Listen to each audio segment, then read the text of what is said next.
Okay, hello and welcome back everyone. Let's rock and rolla. So basically we're just going to take a little few minutes here because I actually still have an egg power sandwich running and I can collect a couple more eggs. So I might as well just still collect some more. Then we will switch gears, collect the eggs we need, and then get working on everything because we're hitting 5 times odds today. If we don't hit, I'm not late. I am exactly on time. I am exactly on time, exactly as I should be. But yeah, it's not been a good shiny hunt with Froakie. It's like it still befuddles me that we are 5 times over odds. Still have not gotten it. Technically, we're 7 times over odds because for the entire family because we've only gotten the one shiny, and we got that at 2 times odds. So it's like, I'm dreading the next one, just for the simple sake of if it took us 5 times odds to get to this one, the next one's going to either, because the way that they go is that it's like, okay, it's either going to be a lot less than the previous one, or it's going to be way more. So it's like, oh my gosh, if this one goes into like the 6 times odds, and this one's worse, it's going to be like 7 or 8 times, or even if it's better, it could still go to like 3 times odds, like bad. On time, exit your late, that's what I've been taught. So you go to my grandmother's school of timekeeping. Because my grandmother always says, okay, be here by this time, with the idea being I want people to get there earlier than that. It's like, I like the way you did here today. Funny is, I don't do my hair any special way. It's like, I literally had to do so much yard work today that I had to go, basically sweep off like the sidewalk and the back patio because we feed the birds and we basically throw a whole bunch of peanut shells out in the backyard.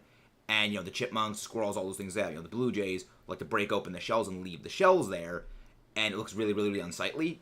So I went there, swept the whole thing down, took the power washer, power washed the whole thing down, then had to go take all the cardboard boxes, break all of those down, carry them out into the side of the road. It's like, oh, I spent just like a solid 2 hours running around, and then I had to spray weed killer.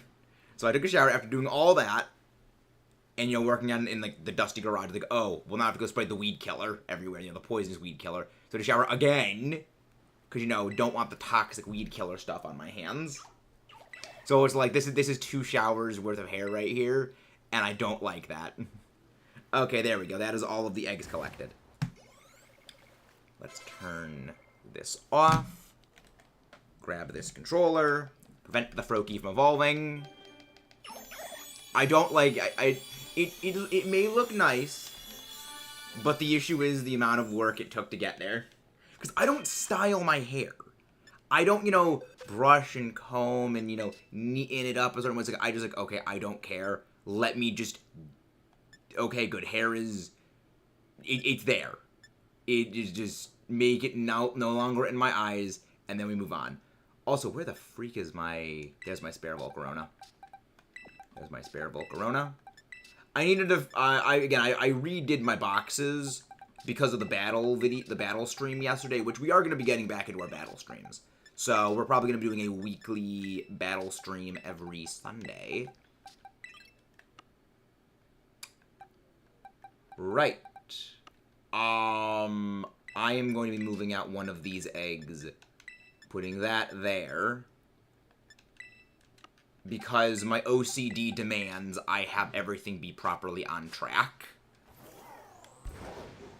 So yes, I've decided I'm just going to be moving out 1 egg for there so I can get everything on, like, back out of the even increments of 5. You want to know, dang heckin' people whose hair all goes on. Oh no, my hair definitely has its bad looking days. There are definitely days my hair looks bad on midnight. Do not think that it always looks good. There are days it looks bad. The thing is, that is the only time I will ever actively go out and style my hair, is if it just looks that atrociously bad. It's like, oh no, I need to fix this. Most of the time, I just stick my head in the towel, do that, and then it's just done. Proof needed. Proof needed. Okay, next time I wake up with idiot hair, I will save that and send it to you, Midnight. I will send you a picture of the idiot hair.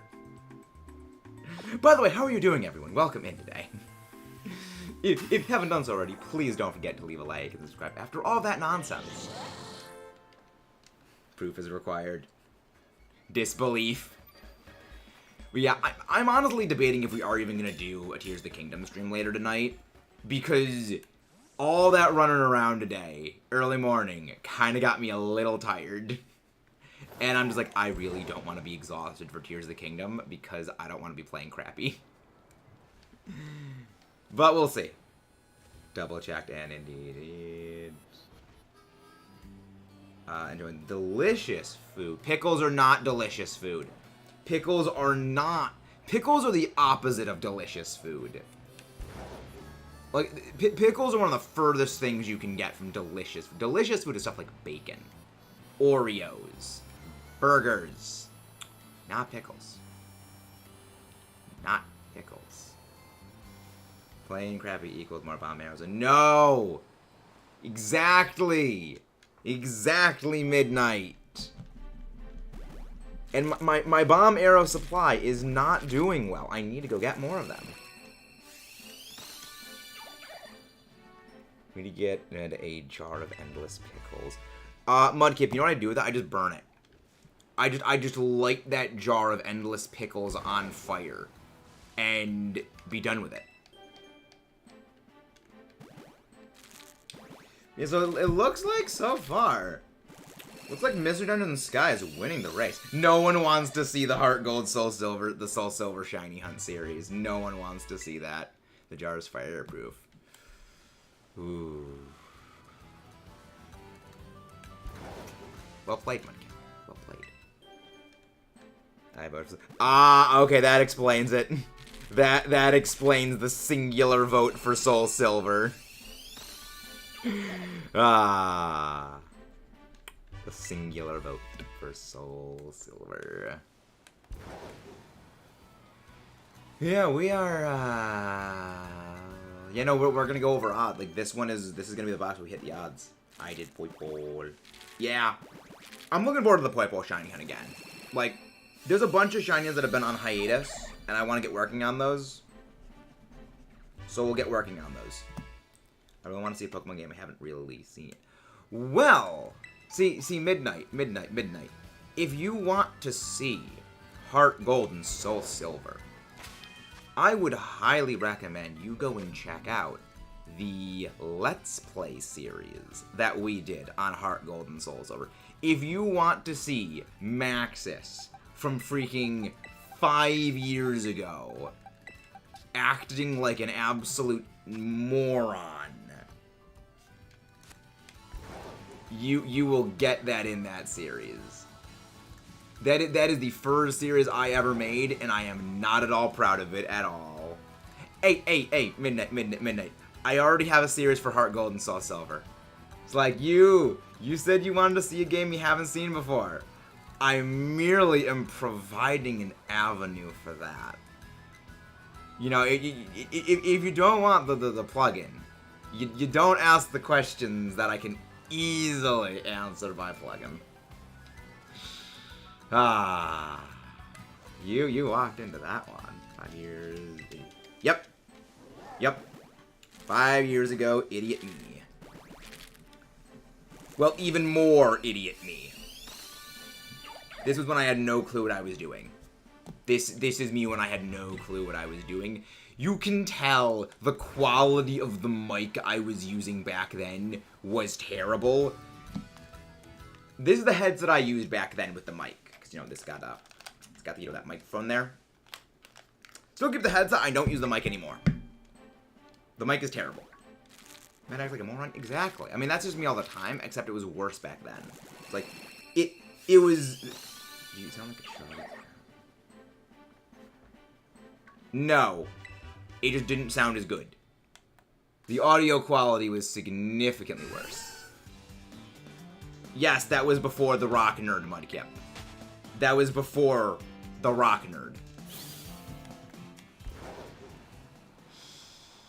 Yeah, the lot's changed. I can't play Violet until after 7 p.m. because I played Mario Kart. Mom and Dad is right now. Mario Kart's still on the Switch and Violet at the moment. Makes sense. Makes sense. Oh, Froakie, Froakie, Froakie, Froakie, Froakie, Froakie, Froakie, Froakie, Froakie, Froakie, Froakie, Froakie. You're gonna sparkle one of these eggs. Or you're gonna get defenestrated. The good thing is, and this is why I'm kind of glad I don't need to go looking for a fourth shiny one, is Battlebond Greninja. I don't think you can't shiny hunt Battlebond Greninja. So I don't need to worry about that. So I don't need a fourth shiny Greninja. Though I don't even have Battlebond Greninja at all, because I did not download the Sun and Moon demo data. Didn't download Sun and Moon's demo. Froakie's gonna croak. Froakie. But yeah, I'm thinking we hopefully get the shiny today. It's like,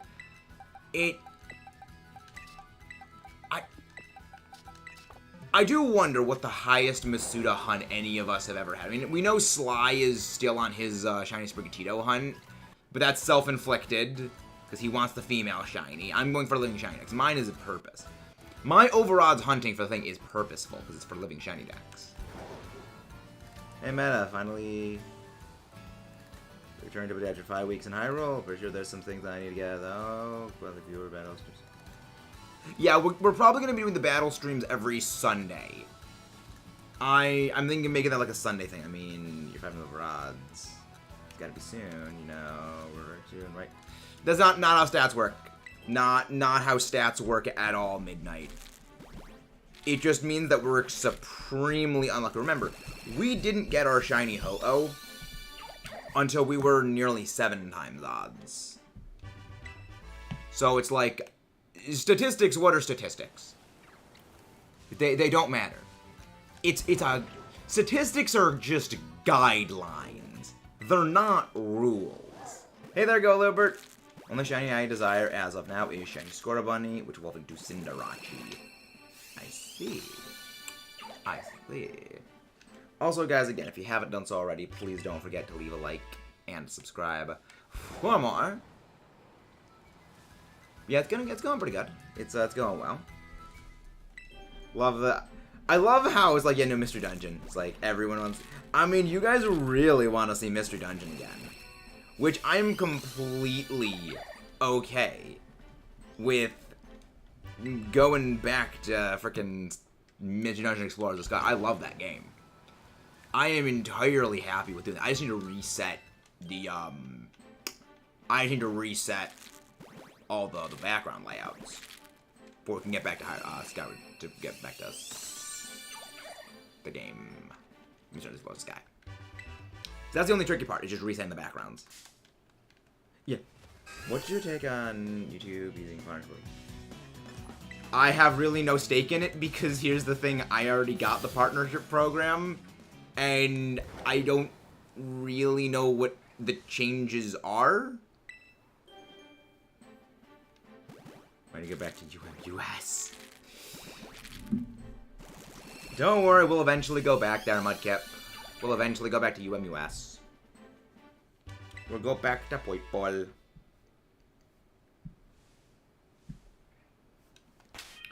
We will eventually return to Poipole. We do love Poipole, though. Poipole is a good bean. Well, channels are more motivated because 500 subs is more achievable than... Yes, that is true. Yeah, again, I don't really know what the changes are for the change in the partner program. So, I can't really comment. Hello, Gam, how you doing?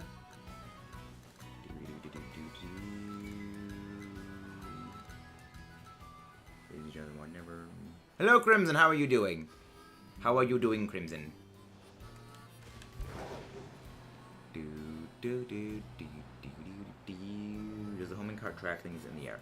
I don't think it does. Because the homing cart can't move in midair. The homing cart is just like on treads. So I don't realistically think. Very nice. Gonna enjoy the outdoors. Nice. Very nice. Midnight is something. I mean, not midnight. Outdoors is sunny. Yeah, except it's too warm where we are. It's like high 70s right here. And And humidity is climbing. The humidity is climbing, which is not fun. Not fun at all. I know, Midnight. Remember, I live within, like, a mile or two of a lake. So we basically get higher humidity. You know, like, this is why, ideally, a desert is the better place to live, because you just get dry heat. Dry heat is far more manageable than humidity heat. And a lot of construct heads, emitters, a battery upgrades, and a fruiting platform. Today's reel is feeling, oh, triple digits. See, that's just nope. That's just a nope right there. Yeah, I mean, because the thing is, with humidity, it isn't just the heat. It's that the air feels like it's just sticking to everything. It's muggy. It feels like it just sucks the energy out of you when it's that warm and it's humid. But just dry heat, it doesn't, like, suck the strength out of you in the same way. Alright, Matt, where the ice records under pressure fire, I need the fangs.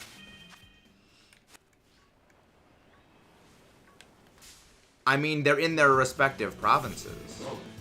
They're in their respective provinces and in the depths. Like, I'm not sure what you need. It's like they're in the. I mean, the Farash isn't really in the Faron region. It goes between, for some reason, the Gerudo area and Lake Hylia. Here goes my way, but you're just sap in the end. Yeah, it's just like humidity is like an energy vacuum. It just sucks out what little energy you have. Okay, I actually did not. So wait, so 25, 30, 35, 40. Okay, no, we're on track. We're on track. We are on the track of the right number counting. Yeah, I don't remember the super short part. Yikes. Yeah, that's not good. Not a good thing, Midnight. Again, humidity sucks. Again, ideal place to live is a desert because then you just get dry heat. It's like unless you have gone to a desert or you're just aware of how things are, like you're aware like just what humidity is. I know a number of people who just, they have a hard time wrapping their head around the idea of dry heat. Heat with no humidity, in that it is actually better than humidity. It's like, how? It's like, because you don't feel like you're just, you don't feel like Superman with kryptonite 3 inches in front of his face when you're not dealing with humidity. I was getting raided by Silver Lionels, and what even? So, sounds like a typical day. Sounds like a typical day in Hyrule for Link. Sounds like a typical Link Hyrule day. And again, guys, if you haven't done so already, please don't forget to leave a like and subscribe for more. So far, the winning thing for the voting is right now Mr. Dungeon Explorers of Sky. I mean, everyone loves Mr. Dungeon Explorers of Sky. Delightful series. Love it. But still, the Froggo hunt is maintaining, you know, distant second, close second. And then there is distant third with Poipole. And last, and certainly not least, is Soul Silver. Everything. And it kills all lives. Nice. Just break off their horns and just weld them onto swords. Break off the Lionel horns and use them. Just weld them onto the swords so you can hunt other Lionels with them. It's like, there's no reason for me to ever go for pretty much any different fusion power weapon other than like the Molduga Jawbone when it comes to weapons. Purely because the Lionel thing just does so much more damage. Rogue. Struggle against the red Lionels. How do you struggle against the red Lionels? They're the easiest. The red Lionels are the joke ones. I guess maybe, okay. I actually kind of can see that. Because this is something that actually I've noticed happens with me when I'm fighting regular enemies. I don't take them as seriously. So it's like I'm more prone to making mistakes because they're not as big of a threat. So I guess maybe it's something like that, where it's just, oh yeah, you're just a regular, basic mook enemy. I don't need to take you seriously.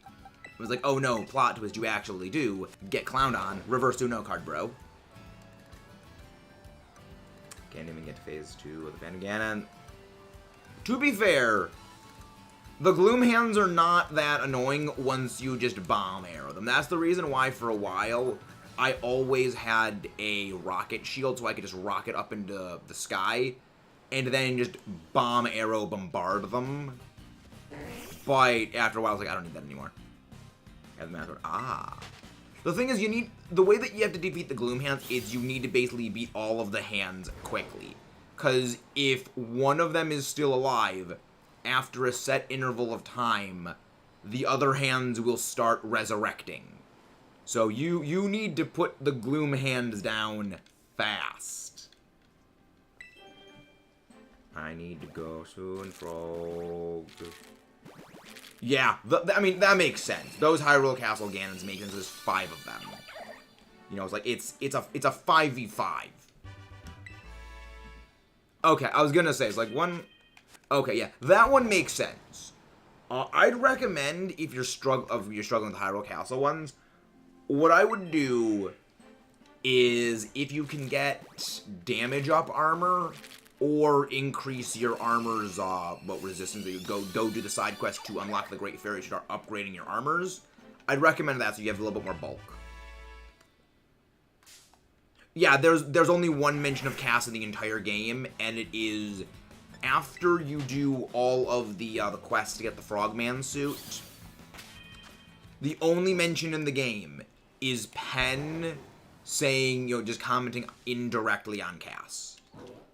DPS armor, that's the Barbarian armor or the Fierce Deity armor. So, recommend you go doing that.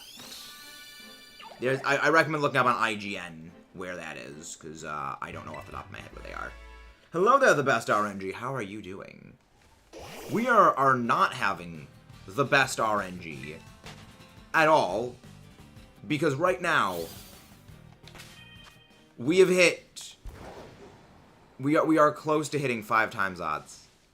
We are close to hitting the 5 times odds. No, he's not mentioned by name at all. He is only indirectly mentioned. It seems. Good half, bad half, yeah. That is a mood right there. That is a mood and a half right there, RNG. Oh, Froggo, Froggo, Froggo, Froggo, Froggo. I'm going to defenestrate you. It's like, this is why we can't have nice things. 5 times odds for this stupid frog. And it's just... game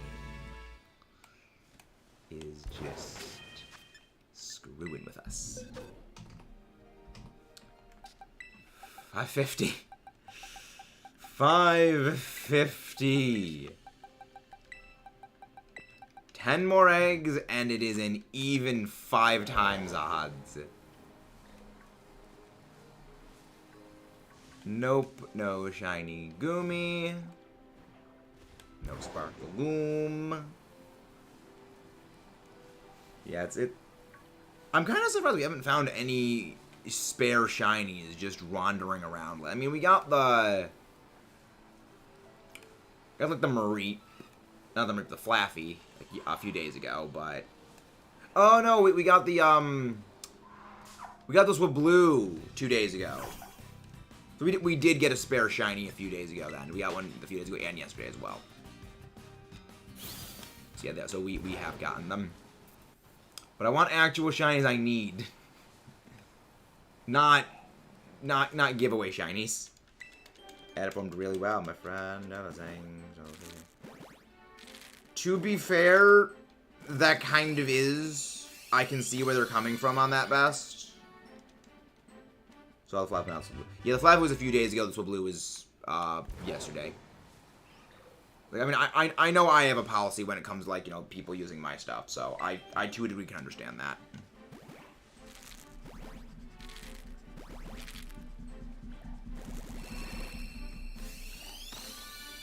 sitting at Kakariko waiting for Ice Rayquaza. I always go to Hateno Village.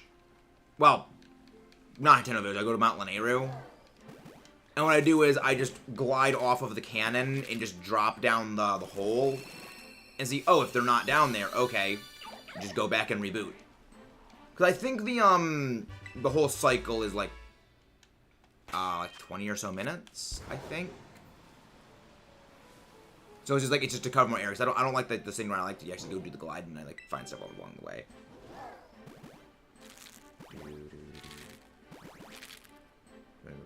I mean, still, it is still, you know, taking, it is, I can still understand where they are coming from, though. I can still understand where they're coming from. You know, every creator does have their own individual policies on when it comes, you know, their own footage. So it is one of those things where everyone does have, like, their own stance for things.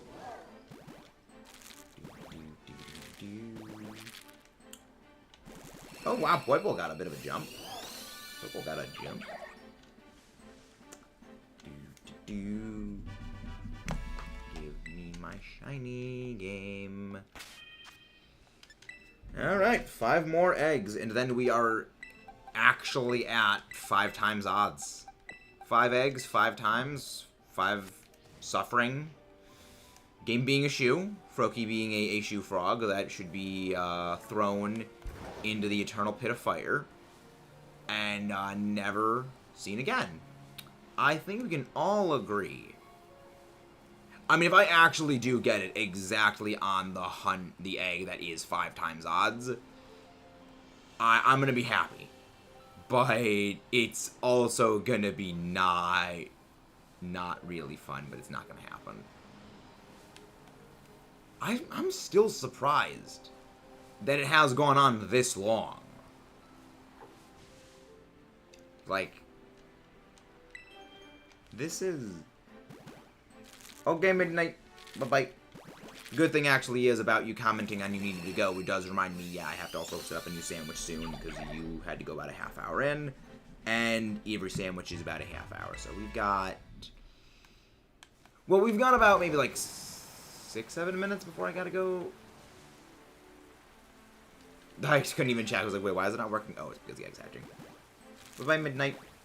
Be back in 30. So basically, you will be back when the next sandwich is basically also about to end off. Noted. Play Pokemon you're not now. Don't want to play Mario Kart. Playing people beginner tier. No surprise, I rage quit. I just don't play Mario Kart. Like I have not played Mario Kart in a long time. Hello there, Blorb. Hello there, Blorb. You are a timer. You are indeed a timer, Midnight. You can set your clock by the midnight. Alright, closing in on that 5 times odds. Closing in on the 5 times odds. Inhale lemon, exhale lime. Inhale lemon, exhale the limes. Of course, it's not sparkling. 2 more and then, well, 1 more and then the one after that one is the exact 5. Alright, after this egg, this is 5 times odds. I am fully ready for this to not be sparkly or the next one. So don't forget to leave a like and subscribe, guys.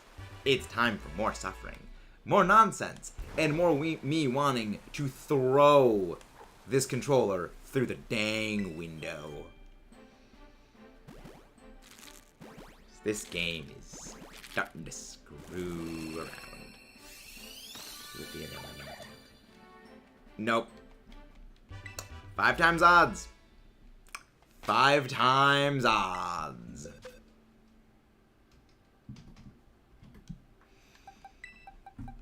Game is doing some things, and I'm not quite a fan of what the game's doing. 'Cause this...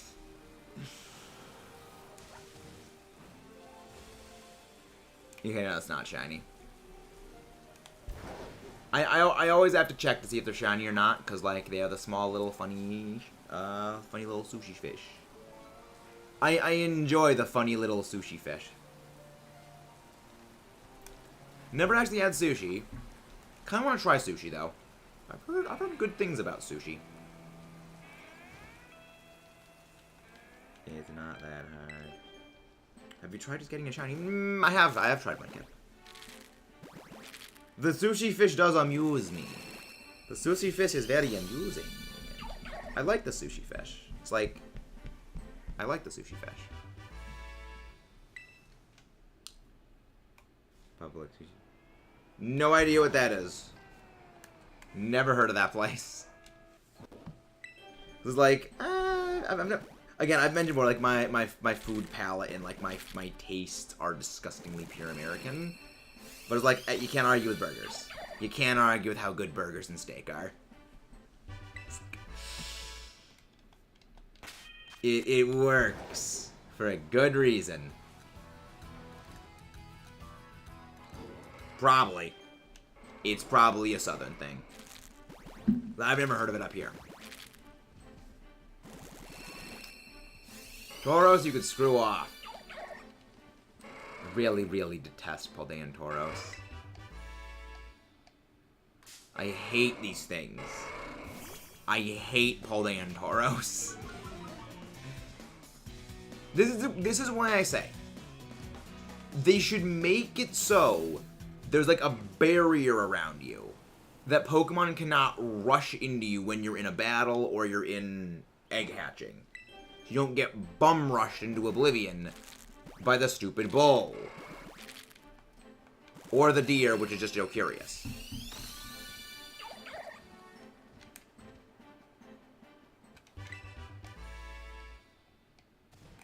Because it's just infuriating when it's like, oh, battle start. Except not really, because now game is being annoying. Okay, shiny lizard. Yeah, that's different. That is different than hatching eggs. Because I got my shiny Paldean Tauros when I was just sitting around and, just like doing something on my computer, and then the Paldean Tauros ran into me and it was shiny. But I'm talking about, hatching eggs, and then this happens. You're hatching eggs, you're battling another Pokemon, and it wanders into your hitbox, and immediately a new battle starts. That is infuriating. And Pokemon are the exception to Pokemon. Yeah. Like, that I don't mind, but it's also just infuriating when the other stuff does. Because also the same thing happens, like, oh, there's a shiny right there. No, you're just getting combo locked, and you can't do anything. I get why they did it. I just don't like that it exists that way. It should just freeze everything in the overworld where it is when you're in a battle or in something like that. Because, if that happened, I wouldn't have lost my shiny Silazar. Which, yes, I'm still kind of mad about that. Hello, Litsune. How are you doing? And again, guys, if you haven't done so already, please don't forget to leave a like and subscribe for more. Pokemon. Okay, let's go check our new things. Let's go check our new Porto Marinata auctions for the day. So every in-game day is a new auction every 72 minutes. What would be the easiest Pokemon to get a shiny in a game that is not a guaranteed shiny?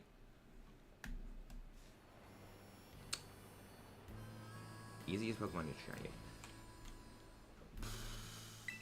Probably like Flittle or okay. That thing is that depends on a couple of things.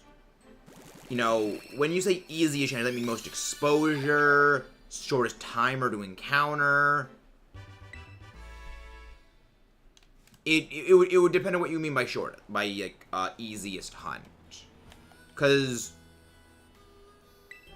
like Masuda hunting could technically be considered the easiest shiny hunt there is, because you're always guaranteeing yourself an encounter. It's just a bit time consuming, but you could also say, well, early Route 1 Pokemon, you're encountering them the most frequently. So it's like it's a bit of a vague question that you need a little bit of specificity for. He's doing good. I've gotten more sleep since fell asleep. Yeah, you should get more sleep. Let's tonight. Sleep is important. Sleep is necessary. It's also necessary for catching Pokemon.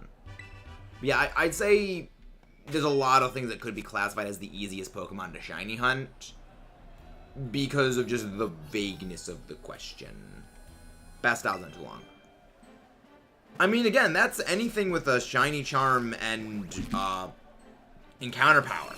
Like, it's technically anything in this game because the odds are all functionally identical. When you're doing, you know, shiny charm, you're doing sandwich power, and you're doing, yeah, if you're doing an outbreak. So it still is. There's no singular species. It's basically just anything. But probably like a cluster spawn thing would be probably the easiest. So, like stuff on Route 1 probably would be the easiest because there's a bit proportionally more spawns there. But yeah, there's really no concrete answer of this is the easiest thing to hunt. There's nothing to like hammer down specifically what is the easiest one to hunt for that reason. It's too broad of a question.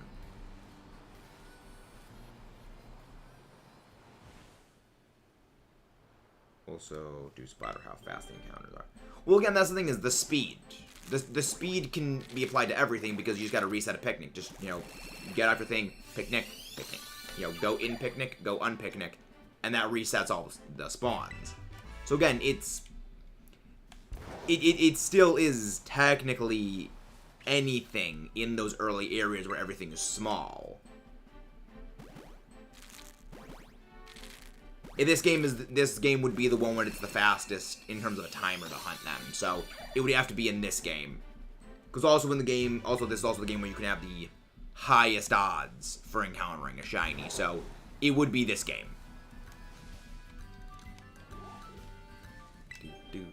Hello, Omar. How are you doing? I'm struggling to find the 2 Pokemon to finish my Regulation D team. What is your Regulation D team you're thinking of using? I've got an idea for what my Regulation D team is going to be, but I'm also not looking forward to Regulation D. It's like Terra Grass Heatran is going to be a hell of a nightmare to deal with. Urshifu is going to be a thing.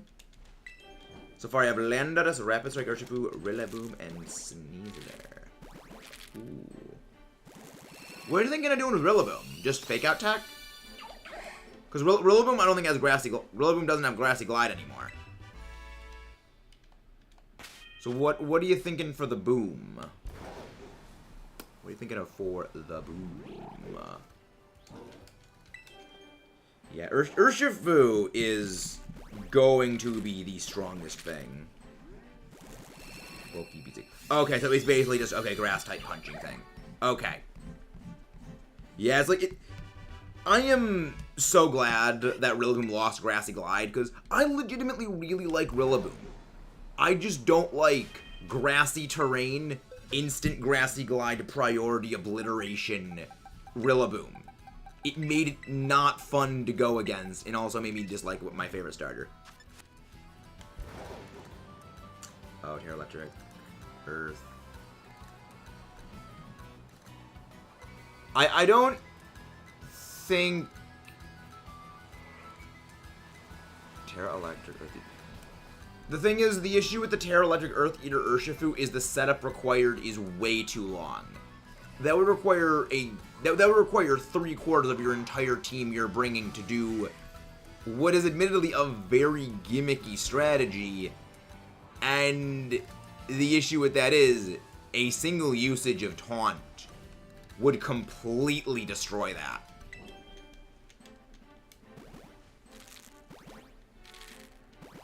Like, a single Taunt, or even Follow Me, would completely shut the entire idea down. I'm debating possible Trick Room, Tail Room, possible Tail Room team, but right now my thought line is Gastrodon, Gastrodon, Fluttermane, Torkoal, Heatran,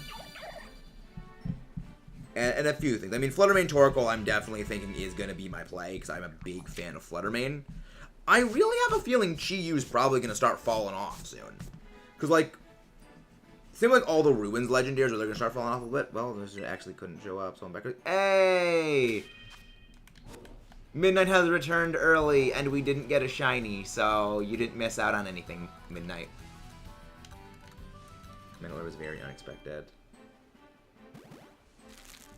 Your turn to attack. Yeah, but the other thing is they can just taunt the second turn. Mental Herb is a one-time use. And after that, it's done. It also doesn't prevent you from getting, you know, doubled into. But yeah, no, taunt will only block the first taunt. It won't block the second, which means it kind of shuts that down. Yeah, not Howard. You only have one Pokemon with a Mental Herb. Not really the way the Mental Herb worked, buddy. I don't think you understand the impracticalities. It's a neat idea, but the only issue is it's not possible. Also does not prevent Fake Out, which is another thing that also actually completely shuts it down. You're also removing Unseen Fist from Urshifu, which... I mean, Unseen Fist is really good. Thinking Heatran, Cresselia as the last two, but IDK. Yeah, I feel like it would be better to not really have... I like Heatran, but I feel Levitate Skill Swap may not be the play. Because I feel like going just straight Terastallized Grass would probably be the better call. Because that way you are immune to fire, of course, because that. And then your only other weaknesses are Poison, which is really not common. Flying, which Flying has a few fundamental issues competitively. I mean, your Talonflame is there, but Talonflame's not going to be doing too well. I have a feeling Talonflame is going to get shut down into next year by Urshifu. Some different bulky attacker. Yeah, but remember, the thing that makes Urshifu is the auto critting as well. It completely sidesteps Reflect, it completely sidesteps Intimidate. Urshifu completely sidesteps all of these big problem things. It's like, you can't really replace Urshifu. It's kind of exists in this, like, limbo of its own thing. Heatran is indeed a friend. We do indeed love Heatran. We love the Melty Face. We do indeed love Heatran, the Melty Face. But yeah, I mean, that's one of the reasons why I'm thinking about bringing Gastrodon, is that it will shut down Rapid Strike Urshifu. It has no way of getting around Storm Drain to block its redirection. And then just, no, you can't use your auto crit. You can't use your auto critting. Like, I have ways around the critting potential of Urshifu, and it is just to use the Gastrodon.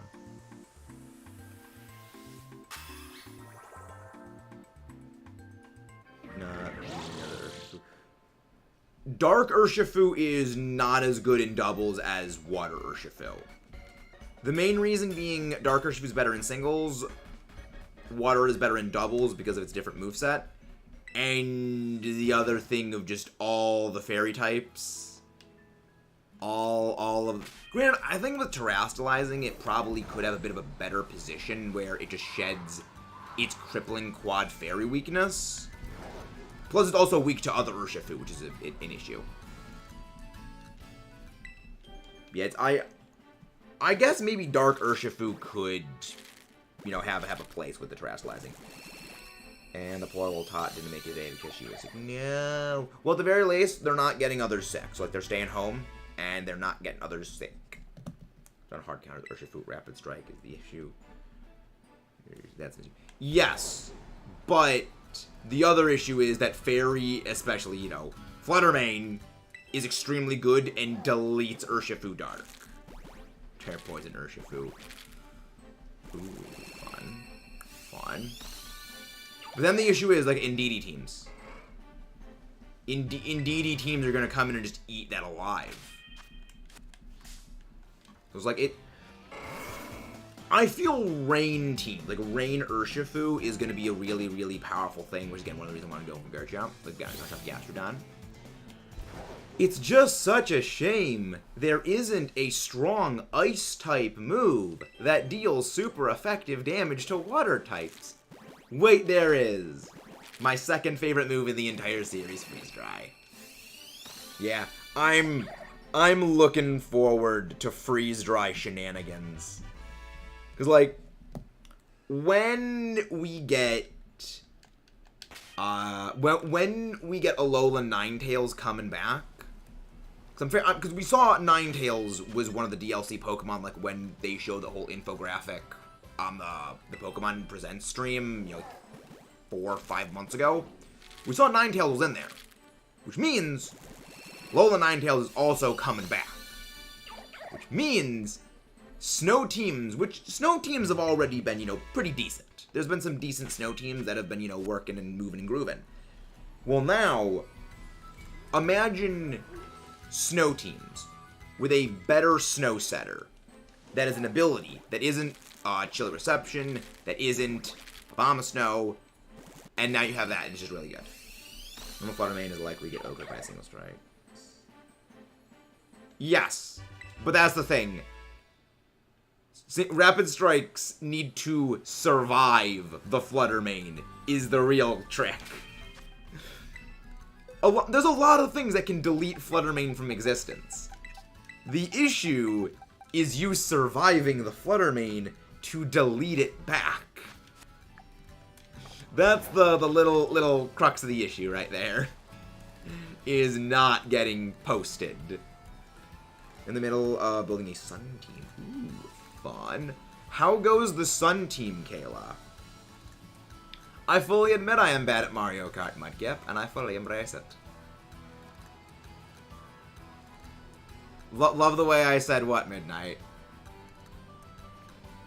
Also resists fighting moves. Resists Moonblast, also Spike. Yes! But you're also weak to Psychic, which Indeedee, Armarouge, and very likely we're going to be seeing the rise of Flutter Mane with Psychic type moves. I would almost be surprised if we don't start seeing something like Terra Steel Flutter Mane. I said the problem is... Yeah, exactly. Yeah. Well, the thing is, that's the issue. Is, yes, a lot of things can destroy Flutter Mane like it's nothing. It has incredibly low physical defense, it has incredibly low HP. The issue is it's still Flutter Mane, and it can delete most things just intrinsically. I feel Steel would be wouldn't be used because you could not Terra. You could just deal. The reason I think that like Steel would probably be a bit of a good typing is like there's a lot of, you know, Steel and Poison are both resisted by Steel. Well, you're immune to Poison with your Steel. And you're like, oh yeah, no, I'm just resistant to stuff now. What are you gonna do against me? I'm resistant. What are you gonna do? Because I'm expecting a fall of Chi-Yu. For the simple reason of Heatran's coming back. And Heatran is gonna go crazy. Also, Urshifu Water, like, I mean, Urshifu Dark, Urshifu Water are gonna start ripping into Chi-Yu anyway. Fighting moves you can still normally use. Yeah, but again, fighting, you're not gonna click, you're going to be clicking the fighting move on the turn after Flutter Mane terrestrializes into Steel, which means you're not surviving that long. You know, Flutter Mane can just change up what its attack is and then just delete you back. The thing about Flutter Mane is I have twin Shiny Flutter Mane hunted most jank ways. With Slide Area 0, Fair Sandwich, I spawned 2 Shiny Flutter Mane and I caught them. Fun. One up with the Dawn Mark. Fun. Yeah, the issue is, if you're surviving one turn of Flutter Mane, surviving one turn of Flutter Mane is impressive. Surviving 2 turns of Flutter Mane is pretty much non-existent, unless you're something like, say, Chansey or Blissey. Surviving 2 turns of Flutter Mane, I don't think is happening. Because it's Flutter Mane. 1 Fairy 1, what is your Ghost 1? I think Chi-Yu is still good. I think that it's going to have some competition on Sun teams, is more so the problem. Because people are going to want to be bringing in the other legendaries. And kind of the thing that made Chi-Yu good is its obscene spread damage and its usage in conjunction with Flutter Mane. But you're bringing in other legendaries. You know, you're bringing in things like Heatran, who are immune to its fighter moves. You're bringing in, you know, Landorus. You're bringing in all the Urshifu. You're bringing in all these legendaries, which both also do really, really good things, and in a lot of ways, eat Chi-Yu, they chew Chi-Yu up and spit it out. So it's kind of a thing of, Chi-Yu itself isn't bad, it's just going to be struggling for filling in a team slot. Because the other thing is, I love Chi-Yu, but it also makes your Flutter Mane have lower special defense. So it is a bit of a double-edged, I mean, it also makes your stuff have a lower special defense. So it is a double-edged sword very, very firmly that can bite you in the butt if the other player uses it against you. So there's costs to weigh. I think that the Flutter Mane Chi-Yu still win that, because, like, it's 2 things ganging up against a chance you can't really do anything to them either. Our members for Sun Team are the ones except for one. That stuff for you. Nice. But yeah, I think Chi-Yu will probably fall. I think that Chi-Yu's probably going to start falling off. Assuming Chi-Yu doesn't attack. Okay, assuming Chi-Yu doesn't attack. I still think the Flutter Mane wins there, because there's really nothing that the Chansey can do to the Flutter Mane. Pretty sure Chansey's moves are like Seismic Toss, and it can't hit a Flutter Mane with that. You know, if Flutter Mane just doesn't terrestrialize into just pure fairy, which even then that still does even more obscene damage, I still think that Flutter Mane wins that. That is still a Flutter Mane, because I'm pretty sure Chansey goes full physical defense, full HP. It doesn't do any special defense. I think it survives 2 turns. Let's run a damage calc. Let's run a calc. I'm curious on this now. Flutter Mane, the Battle Stadium. Not going to do Booster Energy. Instead, we'll go Life Orb, which is my personal preferred one. And we'll go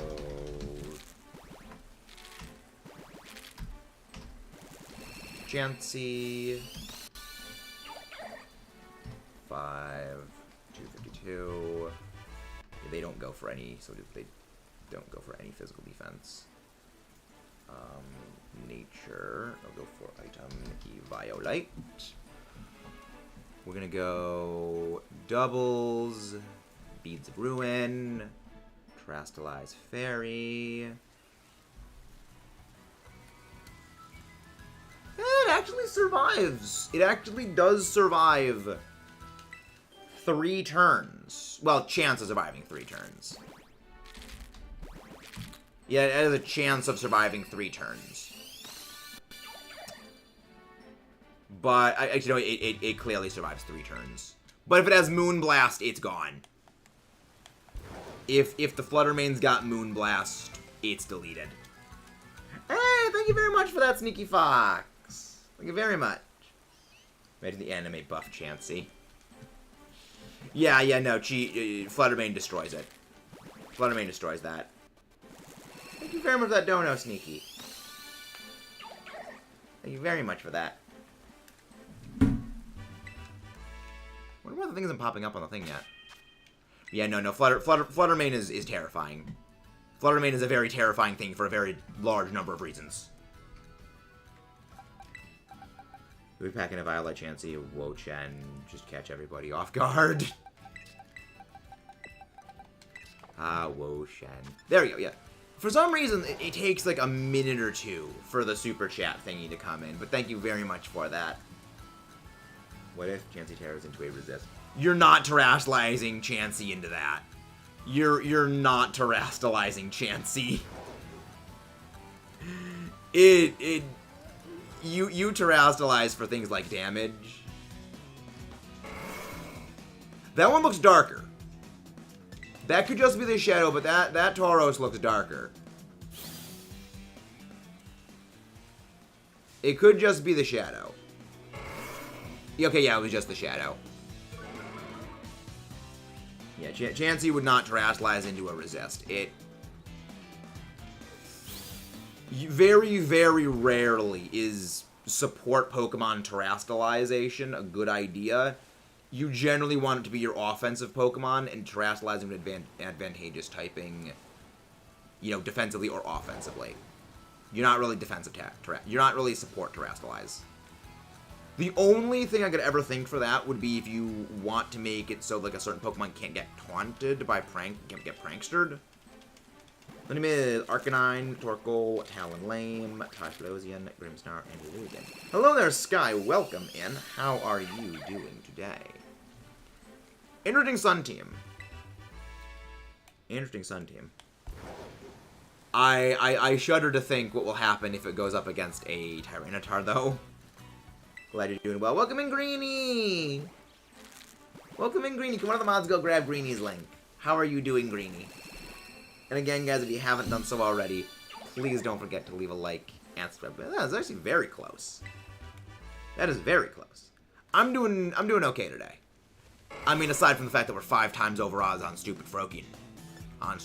It's like, this thing sucks. It's like, this frog sucks.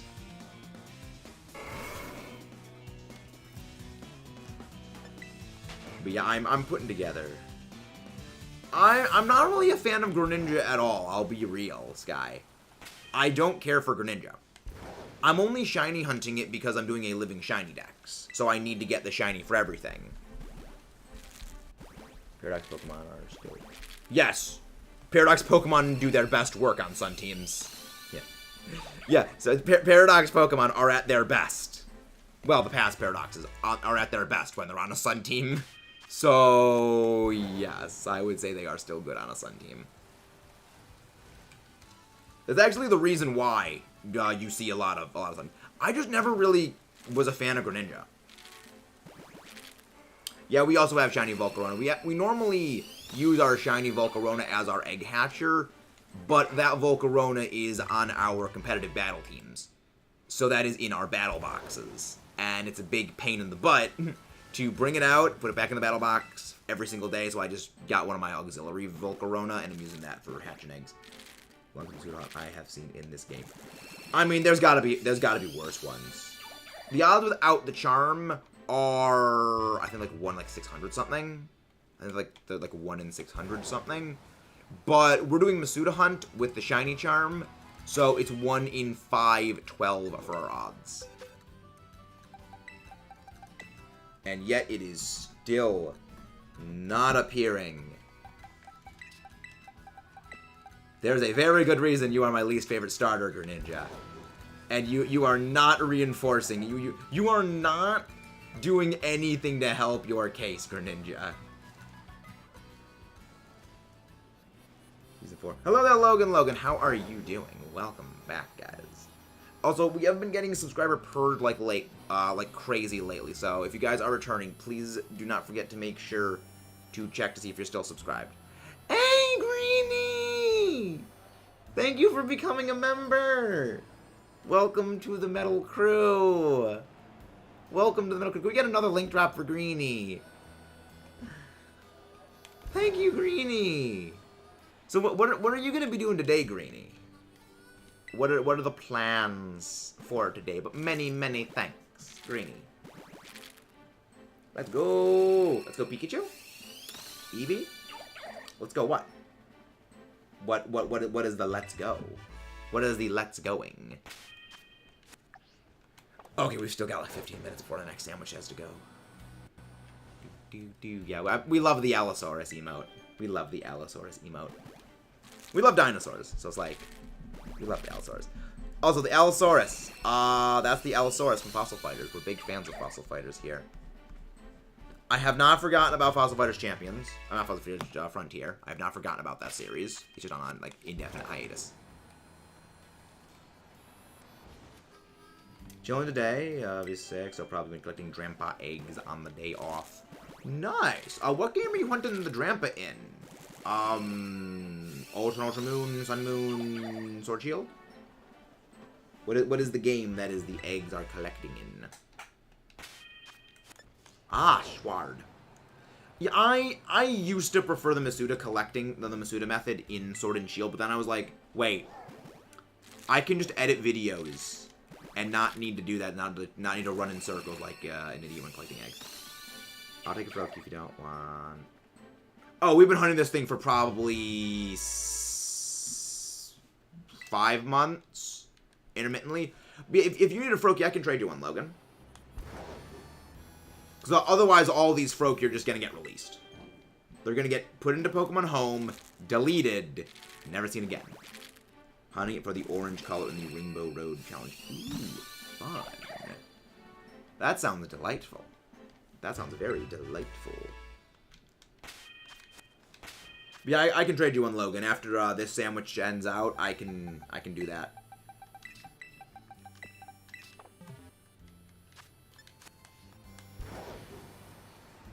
Yeah, oh, these are all Beast Ball. These are Beast Ball, Zero Attack, Shiny, not Shiny Froakie. These are all Beast Ball, Zero Attack Froakie, because I have been breeding for a competitive one. In the event I ever use one, I don't think I'm going to be using GRENINJA competitively, but just in the event it doesn't get foul played, I have the attack be minimized.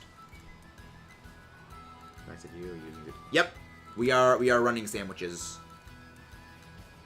Because I realized, wait, sandwiches make the eggs hatch a little bit faster. Even if it shaves off, like, a quarter of the time, I can hatch 5 batches in the time it takes me to hatch 4. Which means I can hatch 10 in the time it takes me to hatch 8. Which means I can hatch 20 in the time it takes me to hatch 16. And there's like on and on and on and on and on and on and on. Just like I can... Even if it's a slight increase in my efficiency of hatching eggs, it's still noticeable over the long term, you know, thousands of eggs.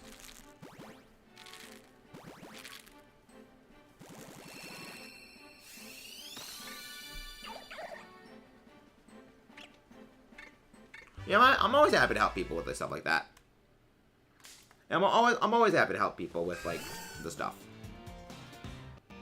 Oh yeah, like that's the reason why it's that, like, that marginal increase in efficiency. You don't, like, even if you shave off a few seconds, well, I'm shaving off, like, 5 seconds of the hunt.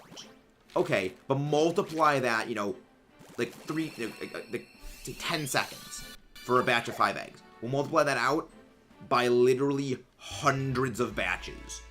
That is many, many, many minutes going into, you know, probably half hour you're saving in total. Doesn't seem like much, but it actually adds up. It's for the reason why, when it came to Dynamax Adventures, I started doing Dynamax Adventures solo with animations off. Because you don't realize, well, Dynamax Adventures, they're like 20 minutes, 30 minutes to do. But you do it solo, they're like 7-8 minutes. Because you don't have to sit through all the move animations. Great, that's for focus, but for 5. Yeah. Yes, like, because I read, like, these max moves are, like, 30 seconds long. It's like, there has to be a better way of doing this. Yeah, exactly, Greeny. That is exactly it. That is the entire reason I was able to blow through, like, 20 Dynamax Adventures for Shiny Ho-Oh a night when I was doing them off-screen. Because it was like, I just want to blow through these things quick. Yeah, I'm always happy to trade, like, these things, because I like the Pokeballs. Also, I actually did not tally the previous one. Yeah, I'm always happy to, you know, give out the eggs for things like that. Because I know not everyone got the GRENINJA because, you know, maybe people didn't have the game at the time. Maybe they just couldn't, you know, battle during the raids. So I'm always happy to give something to the people who didn't get one. Yeah, my friend Foos, he had his wedding and then his honeymoon when there was the Charizard event. So it was like, okay, the first week was when the wedding was happening. And then the second week is when it was his honeymoon and he just couldn't he couldn't do the raids. And I was like, I can get you. I can get you the Charizard. It's like, I have both games. I don't need 2 Mightiest Mark Charizard. So I can get you one. And I did. So not everyone has the time availability.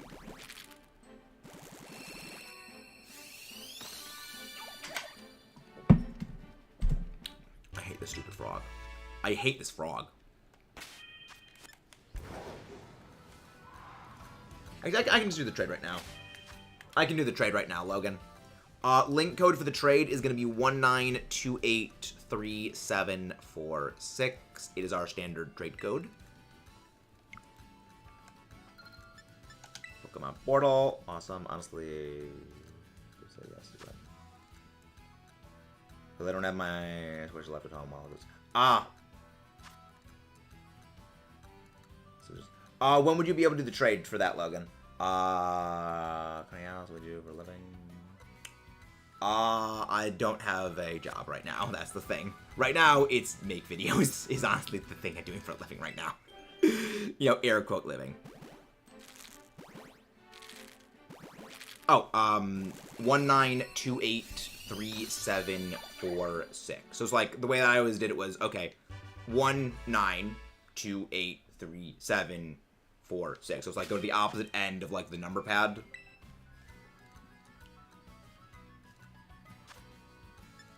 But yeah, I would not say that I'm bright, Greeny. I would not say I'm bright. I am a very, very smooth brain. I just know a lot about Pokemon. Sandwich might be up soon, by the way. Yeah, that's fine. That's fine. It's like, I'm only bright when it comes to Pokemon things. Or rocks. Because I am literally a geologist by academics. Pokemon and rocks. That's why... That's the entire reason my preferred battling teams are sand teams. It's the 2 things that I'm best at, Pokemon and rocks. More. Only at certain very narrow topics, Midnight. Only certain very narrow topics am I smart at. Oh, it's been yeah, the online is very weird. Online is indeed very, very, very stupid at times. Short, your brain works more efficiently. No, it doesn't. I would say it works more efficient than average, but that isn't saying a whole lot, because that's just like more than half. It's not saying a whole lot. It's like I would consider myself as a Pokemon battler an above average battler, but that's above average compared to the entire community, and when the vast majority of the community doesn't really battle, that doesn't really say a whole lot. It's like... I think this is a gross overestimation of like the proportion of the community that plays battles. Is you have 10% of the community that battles. You know, that's a generous overestimation in my opinion. And then of that, you have maybe like 1% that actually does VGC. So 1% of that 10%. So like 0.1% of the overall community. Either way, I feel like you got it. Aw, thank you. Here is Frog. Here is Frog. Your favorite Champion Stone? Yes. Steven Stone is legitimately a personal inspiration. Steven Stone is the reason I actually started to study geology. So yes, that's actually very accurate. VGC. Video Game Championships. Yeah, TCG is trading card game, but VGC is video game games. I do not play TCG. I like the cards. I like the card arts.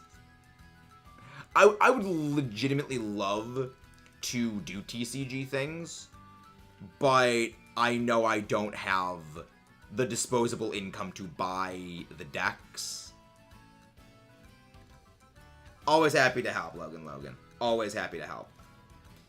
Yes, like I like the arts. I like the card arts. I don't have the, I don't play the actual game. Where are? Let's see, where's the cards? Yes. Yeah, I have a few TCG cards, but not a whole lot. Yeah, let me just take up my little Yu-Gi-Oh card holder thingy. And yeah, it's like, I got like the Salazzle, Sun and Moon. I got a few cards like that. Like, as weird as this is my most prized TCG card. Thing is,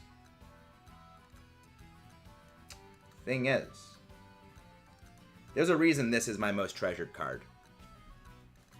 You can't get this card anywhere else. Because that welder card was exclusively given out at a VGC regional back in 2019. I love that card. Always happy to help Logan. Always happy to lend an assistive hand. No, it's the welder. It's a fairly okay support. It's a fairly okay supporter card, but it is an exclusive to that VGC regional, like that specific art and like that specific printing of it was exclusive to a VGC regional. Because this was back when, of course, we was on the GBA. Hey, Inforge, how you doing? Doing well. Yeah, it was back when they had the, of course, on the handheld, because it was Ultra Series, so Ultra Sun, Ultra Moon. And, well, I got my Kirby game loaded up on here. But they gave the, a card out at, the VGC events, because that way what you could do is, I've got, like, do I have a disposable card that I can use for anything? Yeah, I got a pack of, like, playing cards right here. And what you would do, well, what the intention of it is that you would take, the card, and you basically put, your little card right there in your DS, so people can't, screen peek. It's a way so you can hide what your move is if people are trying to basically screen peek. And a lot of those cards are actually very collectible because, well, the printing is exclusive to them. Hey, Ruby, how you doing? So yeah, like, that's the reason why that, that one welder card is actually very special to me, is it, in any other context, that card would just be a fairly okay support card, but it is exclusive, that specific printing was exclusive to that event, which is awesome. Yeah. Yeah, they did that back with the GBAs, the DSs, and I don't think they do anything like that nowadays with the Switch, but like, actually, I'm gonna go actually grab something else from actually one of the VGC things. When you go to VGC events, they have all kinds of stuff. They've got all kinds of stuff at VGC regionals, like, you get like basically a bag. You get like a special bag. Like, this is my Pikachu Zekrom hat that, you get. Well, the one I had was, I believe it was Gengar Mimikyu was the one that I first had. But I was like, I like Mimikyu. Don't care as much for Gengar. But I am a big fan of Gen 5. And one of the few games I actually still had that I didn't sell like an idiot when I like sold a whole bunch of my games was actually my white version. So, the game Zekrom is in. So it was special to me for that reason. Yeah, they do all kinds of stuff. Actually, ooh, let me show you one of the other cool stuff. This. Alright, I don't know. Okay, this is the one. This is the mat. Like, I don't play TCG. But this is why, if I ever did play TCG, I would start playing TCG.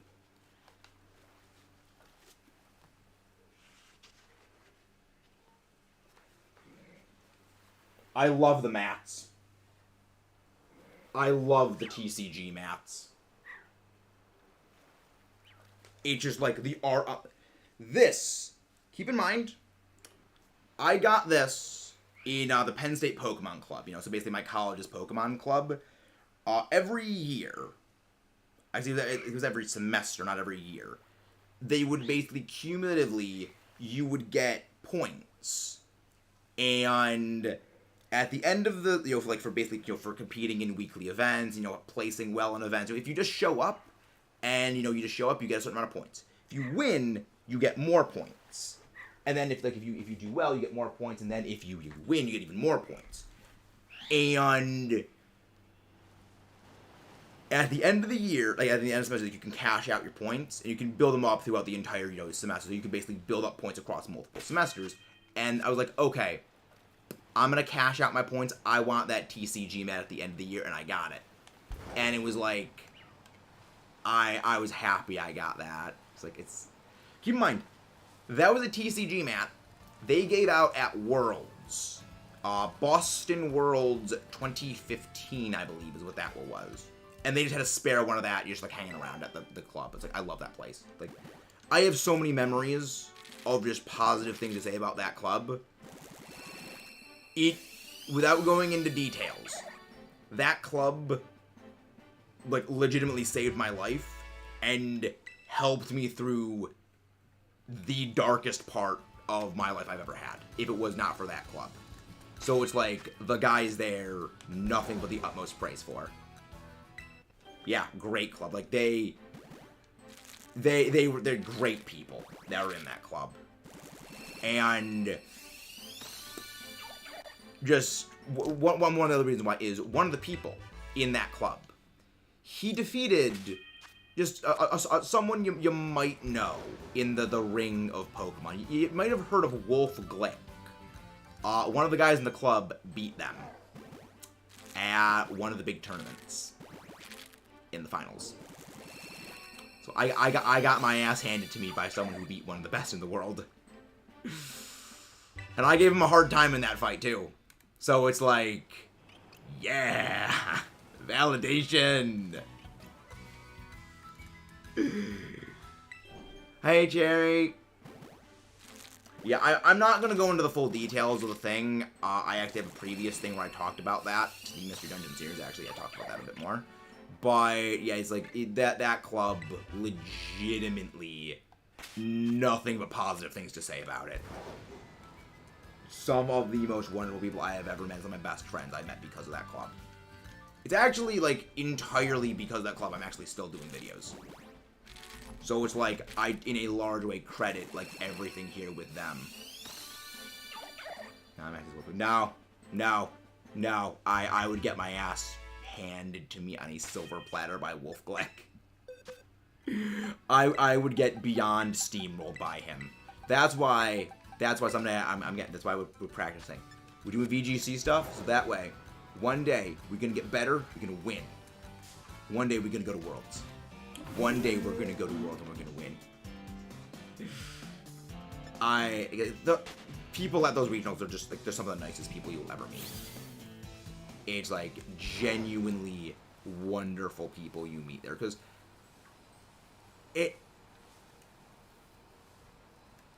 going to those regionals, it's hard to, like, just describe. I thought the Flaffy was shiny. Yeah, no, it's not shiny. Not a sparkly Flaffy. You've already gotten a sparkly Flaffy, though. You've already gotten a sparkly Flaffy. XXS sparkly Flaffy. XXS sparkly Flaffy.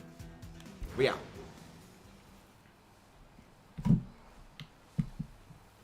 But yeah, I enjoy that club.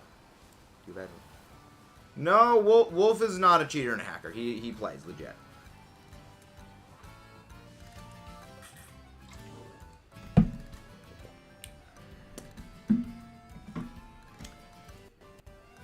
But yeah, I look forward to hopefully getting, because the way that VGC does things is that it's regionals, then nationals, then intercontinentals. Yeah, it's regionals, nationals, intercontinentals. No, continentals, then intercontinentals. Then worlds, I believe is how it goes. There's multiple levels you gotta go to, and at each level, you actually need to win a certain amount of, challenge points, CP. Basically, for placing at a certain point, you get CP. And then you need to basically win enough CP to qualify for other things. Yeah, that's... Yeah, if you're trusting Velicify, then... yeah. I actually did used to avidly follow Velicify, then I heard, oh. Okay then, that's how stuff goes. Yeah, there's a lot of math, Greenie. It's a lot of math. But, that's nothing compared to all the calculations you gotta run when it comes to making competitive stuff. Competitive Pokemon is a lot of math. You would be very surprised at the amount of math that goes into planning for competitive Pokemon things. It's kind of intense. Okay, this conversation is now over. Guys, we are done talking about him. We're done talking about that. Dang it. Do we still have our sandwich running or no? Okay, no, sandwich is no longer running, so we are going to hatch these eggs, then do sandwich. Never gotten Shiny Larvesta. Yes, we have actually gotten Shiny Larvesta and Shiny Volcarona. Actually, one of our earliest shiny hunts was Larvesta Volcarona. Base stats are always a major factor. Things that wow that people level. I mean, it isn't so much as memorized as it is just like going through the numbers over and over and over, because this is honestly the best illustrator of a lot of the top battlers. It isn't so much as memorizing everything. It's just knowing what the top stuff has.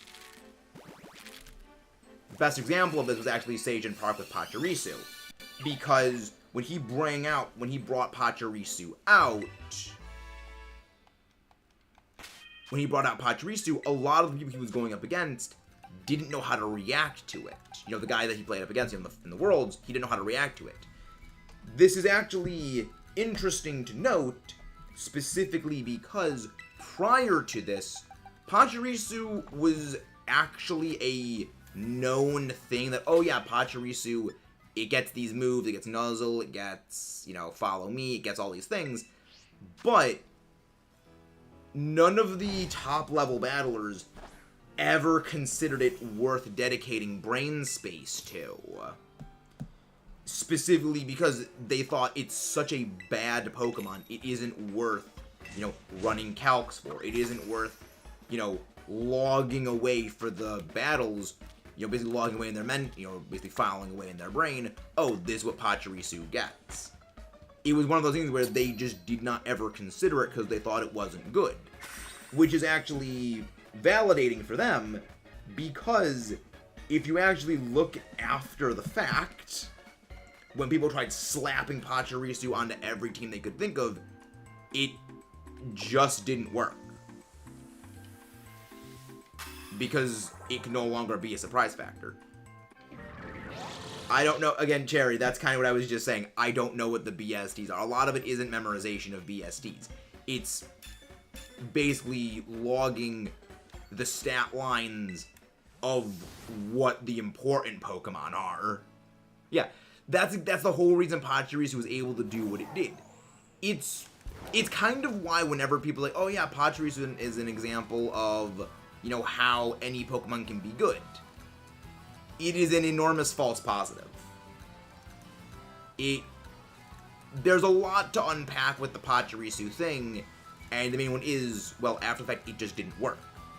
Because by that point, it couldn't surprise people anymore. They knew what to expect out of it, and that completely decapitated it. Yeah. Again, I don't know the BSTs of things, because it's not about memorizing BSTs. It's about knowing what the stat lines are, you know, as in, like, your general stat distributions. Like, I don't know what the exact, you know, special defense of, say, Stakataka is. I just know its special defense is relatively low compared to its physical defense. It has a non-existent special attack stat, non-existent speed, okay HP, high attack, and absurd defense. You know, it's speed stats are the one where you kind of need to memorize those a bit more, but It's the general other stats. Most people are not going to memorize the exact stat lines of everything. It's more so knowing the general spread of them, more than anything. Also, it's weak and powerful. I mean, Mouse Hole is only powerful because of a specific gimmick, and that actually specific gimmick has kind of fallen off a bit. Generally, same across. Is it? I know Pogo has made it. Yeah, across all the games, stats are basically constant. A few times, in the changeover from certain generations, they've maybe given a Pokemon maybe a 20 point, maybe like a 5 or 10, and in the case of Masquerain, like 40 point stat boost. But yeah, generally between games, Pokemon stats are unchanged. Generally, they're unchanged. Pokemon Go fundamentally has a different stat calculation system where they combine physical attack and special attack into one stat, and then combine defense and special defense into one stat. And then to those stats, apply a speed mod. So basically, your stats either go up or go down depending on if you have a high speed or low speed, which is kind of dumb, in my opinion. Because it kind of really destroys anything that has a low speed that's actually really, really good.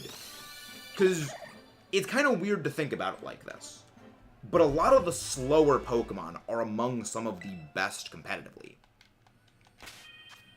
And it's a weird thing to think about, because, like, well, speed is a really important thing, which it is. But the main reason is Trick Room. Slower Pokemon have generally a better stat efficiency than, other Pokemon. Well, not really. Trick Room is not overpowered. It's just that Trick Room fundamentally exploits the downside of fast Pokemon. A lot of fast Pokemon, faster Pokemon, as in the ones that don't run Trick Room, they're running likely full speed investment or some speed investment and maybe a speed nature. Trick Room Pokemon, they don't need to run any speed. So they can, say, reallocate, they can have the same attack power, but they can go and buff their HP. The other part is that a lot of the slow Pokemon that go in Trick Room, they generally just have higher defensive stats. It's just like you got something like, say, Gengar. Gengar, all its stats are its speed and its special attack. But then, you cut over to something like, say, Reuniclus, which has, about the same special attack as a Gengar. Not exactly the same, it's a little bit lower, but it's got worlds more bulk. And it hits just about as hard. So, but you add on that, it can just focus on putting in even more HP. So it's statting and statting and statting on top of other stats, and that's one of the reasons why they are generally better. They can hit just as hard. They're bulkier. They hit about just as hard, but they're also bulkier. But the issue with them is if you shut down Trick Room, they kind of start struggling. Also, Sneasler, Kleavor, and Hisuian Samurai got the 6 move nerf, which I'm kind of okay with that. I wouldn't say Kleavor's signature move got nerfed. I would not call that a nerf. It's still auto-set Stealth Rocks. Like, I would say auto-setting Stealth Rocks, that is a buff. Because Stealth Rocks is kind of insane. We might honestly feel, like, this may honestly be the first generation in years where VGC entry hazards are a legitimate consideration, all because of Kleavor. And that terrifies me. I love Kleavor, but damn, that's scary.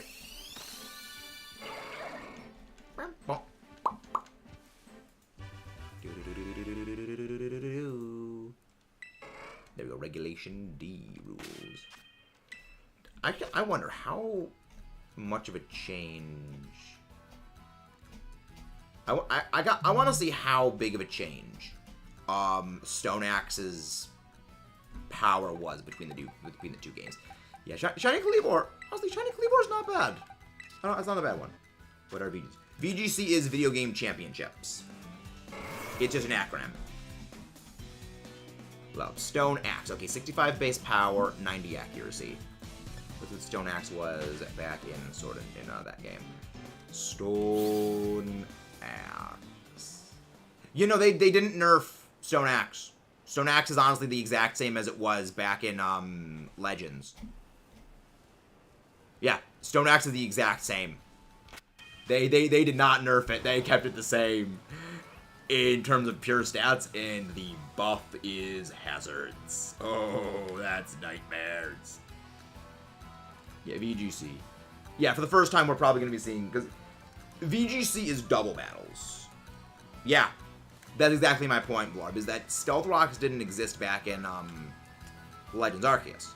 But now, Stealth Rocks is a thing that exists in the main games. So what you're getting is you're getting a Pokemon that has an absurd high power. The next round. I mean, I'm not seeing anything about it because they update... Cerebi updates pretty quick.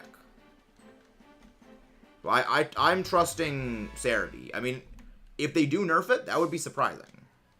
But Cerebi doesn't have anything about that right now. I don't do Unite streams anymore. I used to, but main reason I stopped playing Unite is I just couldn't keep up playing it. I had to go away for a while and couldn't play it, so a lot of like the emblems and everything like that I just couldn't keep up with. And at this point I'm months, probably a year or so out of playing it, and I'm beyond lost when it comes to the emblems. So I'm starting at a default disadvantage. The other part is that they kind of did make it pay to win after a while, where, oh yeah, you can, buy the pass and you'll get Mew early or Zoroark early. And then when it becomes freely available for everyone else, they, nerf it by a pretty significant margin.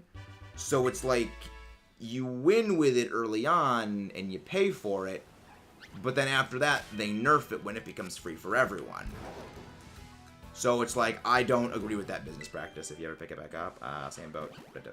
Yeah, I don't pick it. I'm probably not going to pick it back up. We're into how we don't have to play Pokemon. Look, I mean, honestly, I only rejoined playing because I love Duraludon. I was like, I want to use my building Skyscraper Dragon. After that, I was like, okay, and I'm out.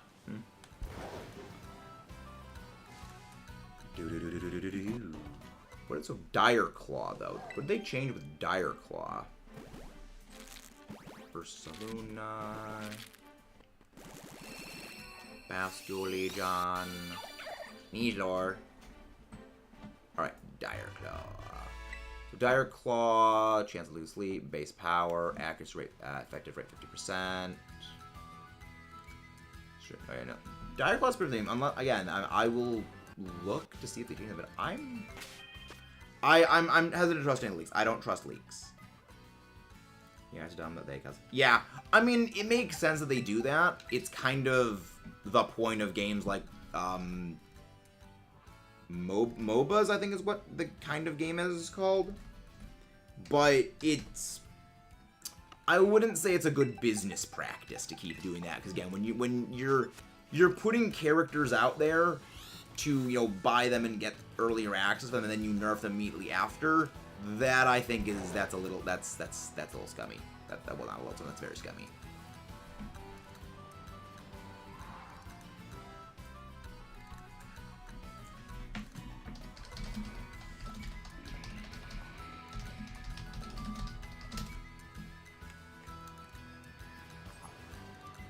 Yeah, Omar, I'm not seeing anything about changing Stone Axe and Dire Claw. I'm not sure where you saw that, Omar, but I'm not seeing anything about that. Yeah, I'm looking forward to seeing what happened with the Hisuian Pokemon.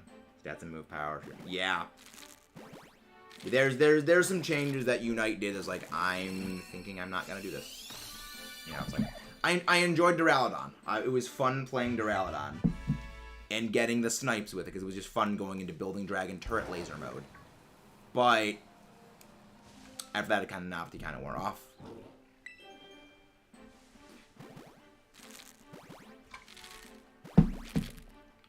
Yeah, it's a thing.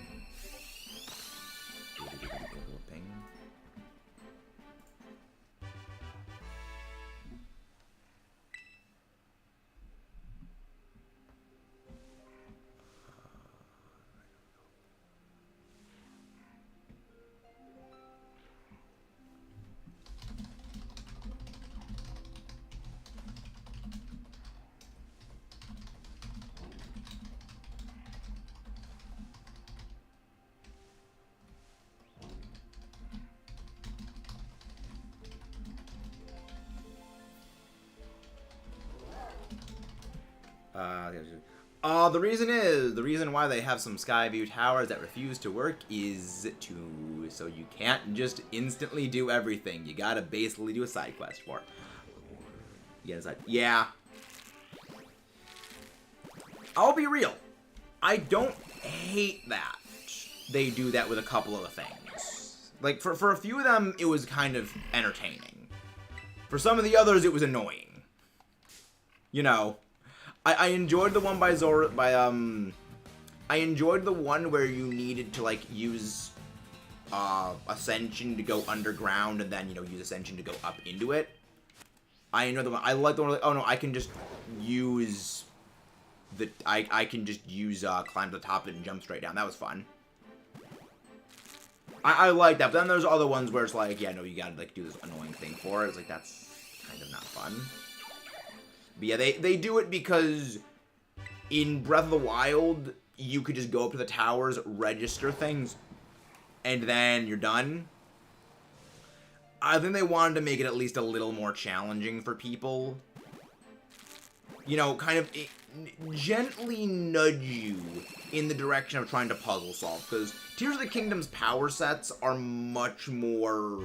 Well, Tears of the Kingdom's entire, you know, rune set is very much more geared around puzzle solving and less around combat, because that's what Breath of the Wild's runes were actually geared for, is combat. You get your bombs, you had your stasis, and Magnesis was, you know, puzzle solve. But Magnesis was like the designated puzzle solver rune, but it's also relatively limited.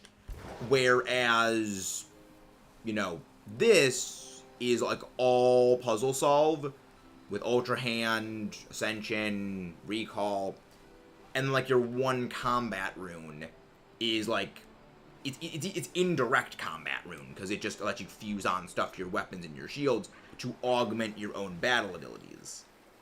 You know, it's not as much bombs. You know, a rune that lets you just spawn bombs to throw bombs at all of life's problems. So it makes sense with the direction they've taken it.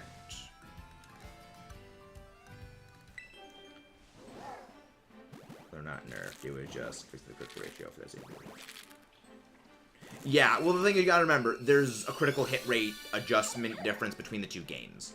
Because fundamentally, the way Legends Arceus handles battles in its whole battle system was designed for single battles. Not singles. It was designed for single player. That's kind of the reason why Legends' entire battle system is the way it is. They didn't... Yeah, they never intended to implement anything from Legends' battle system into the main games. Like, you know, the strong style, agile style, none of that was ever intended to be implemented into the actual mainline games. That's why they went so all out with a vastly different battle system, because they knew they just wouldn't need to balance it for like multiplayer. It was something so like the players could just have fun messing around with stuff. Well, I mean, to be fair, it is a bit of a weird thing. You know, they did have to rework a couple of stuff. But yeah, they oh boy. The changes they made to some moves. Triple Arrow's Hisuian Decidui is going to be a menace. That is gonna be a menace. The only thing that I think is gonna hold back Hisuian Decidui is that its speed is a bit too good for Trick Room, and a bit too bad to be not Trick Room.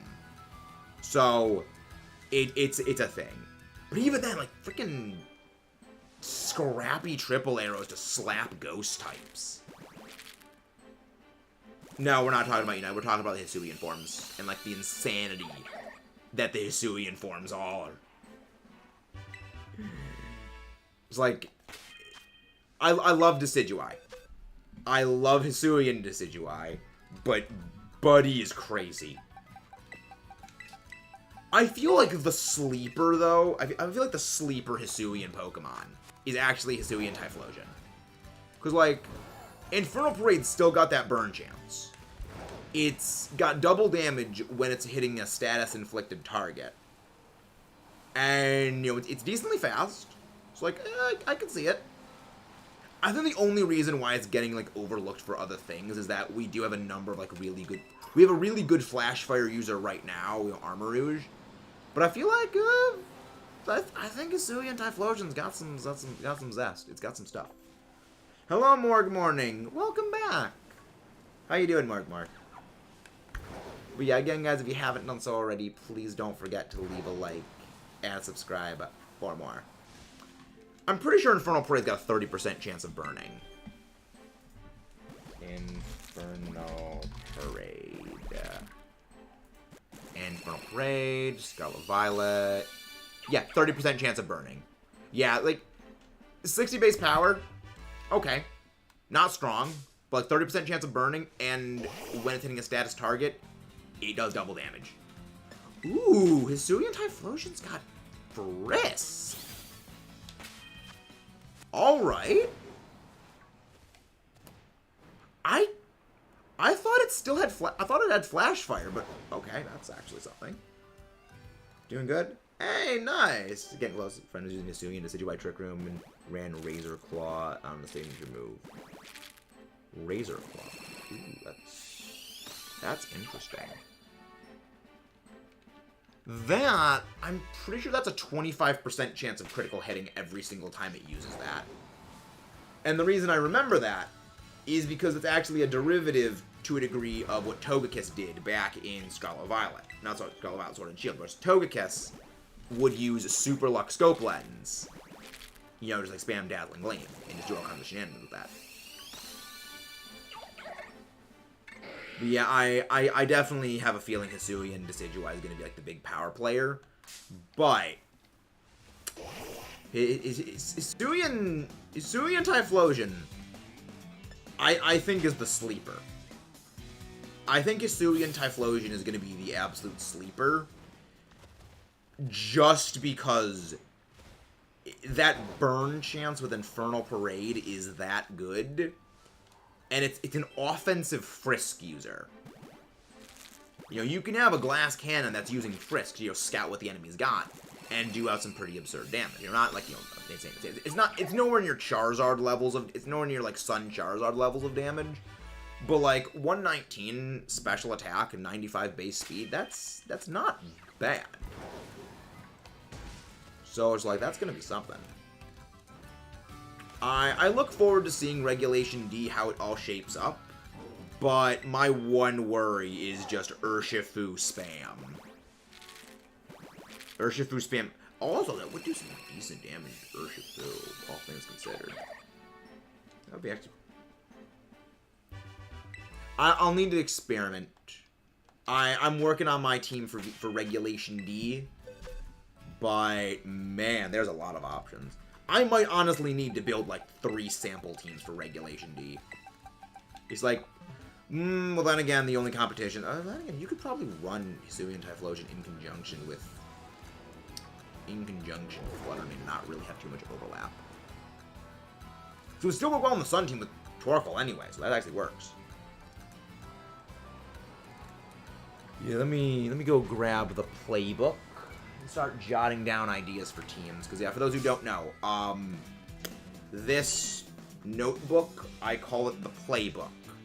It's my collection of basically all of my battle teams that I basically used for the past couple of years.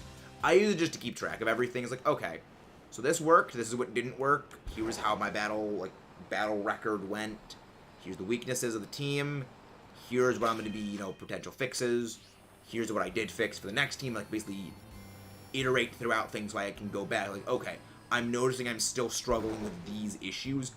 What did I do to deal with them on a previous thing? It's basically like, okay, same problem. Like, okay, Trick Room, Trick Room, things like Mudsdale. How do I get around these? Well, I got around before by adding this thing, which defeated it this way. Okay, I can modify with a similar idea. Hello there, Jeep. How you doing? And again, guys, if you haven't done so already, please don't forget to leave a like and subscribe for... Ooh. Really? Still, the votes for the Shiny Stealth Frog are still strong. Okay. Guess tomorrow we are going to be continuing on the Froggo hunt. But the demand for Mystery Dungeon Sky is still strong. So potentially we're still going into Mystery Dungeon Sky again. Doing good. And what time? Just wondering. 5 times, it means 5 times odds. The odds of getting a shiny Froakie from the eggs is 1 in 512. But we are up to 2,655 hatches of eggs. So we are 5 times the number of encounters that the odds of getting the Froakie would basically say you should have a shiny by this point. Basically, it means we are extremely unlucky, and the number of it basically it's just odds. Basically, something times odds just means you're that many times over where the shiny would be expected. Hello, Aiden. How you doing? How you doing, Aiden? But yeah, it basically just means we're just stupidly unlucky. Is basically all that it means. Glad you're doing good. Oh yeah, I haven't really written anything down for my Scarlet Violet team. Yes. Yes. My last team I wrote down in here was also a Sun team. It's good to know I don't change when it comes to my battle strategies. It's just always use weather. Just go for the sun or go for sand. If one doesn't work, just use the other.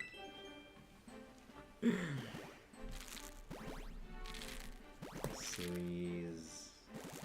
It's just I'm very, very predictable when it comes to my strategies. I'm not really strategies, I'm more like just overall team composition. Like I like my weather teams.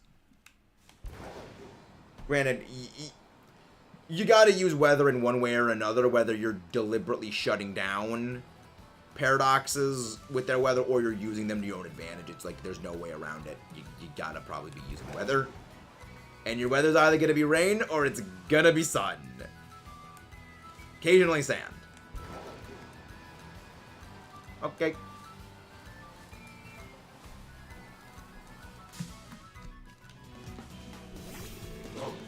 It's gonna be paradoxes. Welcome back, Aiden. You are back. I have never hunted for shiny Mewtwo.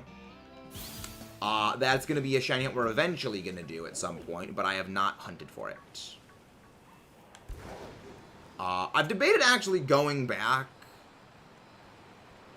We do not know what the next 7-star Terra rate is. They have not released what that is yet. I wouldn't be surprised if they don't do the 7 Terra ones. I appreciate the offer, but I'll have to decline. I do not accept shiny trades. We're doing a living shiny deck, so like the whole thing is going to be hunting for the shiny myself. I actually did debate shiny hunting for Mewtwo back in Let's Go Pikachu at some point. Honestly, I kind of think I should hunt for it by a soft reset back in Ultra Sun, Ultra Moon. Still debated on doing that.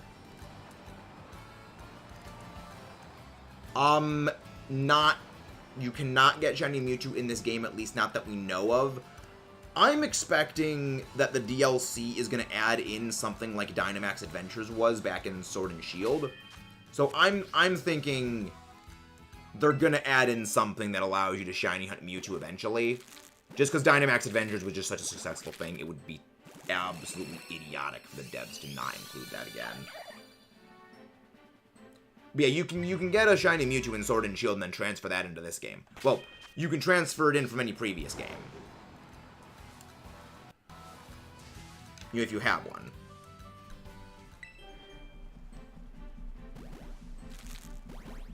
But yeah, so you can bring shiny Mewtwo in here if you have one. But you cannot catch a shiny Mewtwo in this game yet. And I say yet because I'm expecting there's going to be a Dynamax Adventures-like system implemented for getting the legendaries.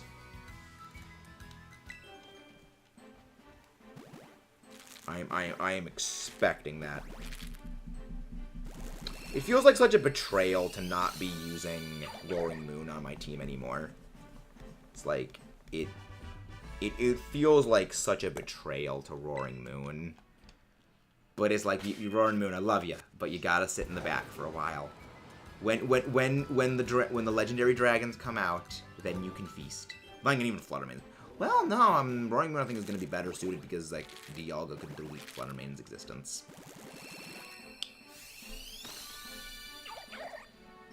Look at Galio plays Pokemon Go, shiny Magikarp. Nice, very nice. I mean, I have a shiny Mewtwo in my Pokemon Go, but I don't really consider my shinies from Go in my shiny living decks.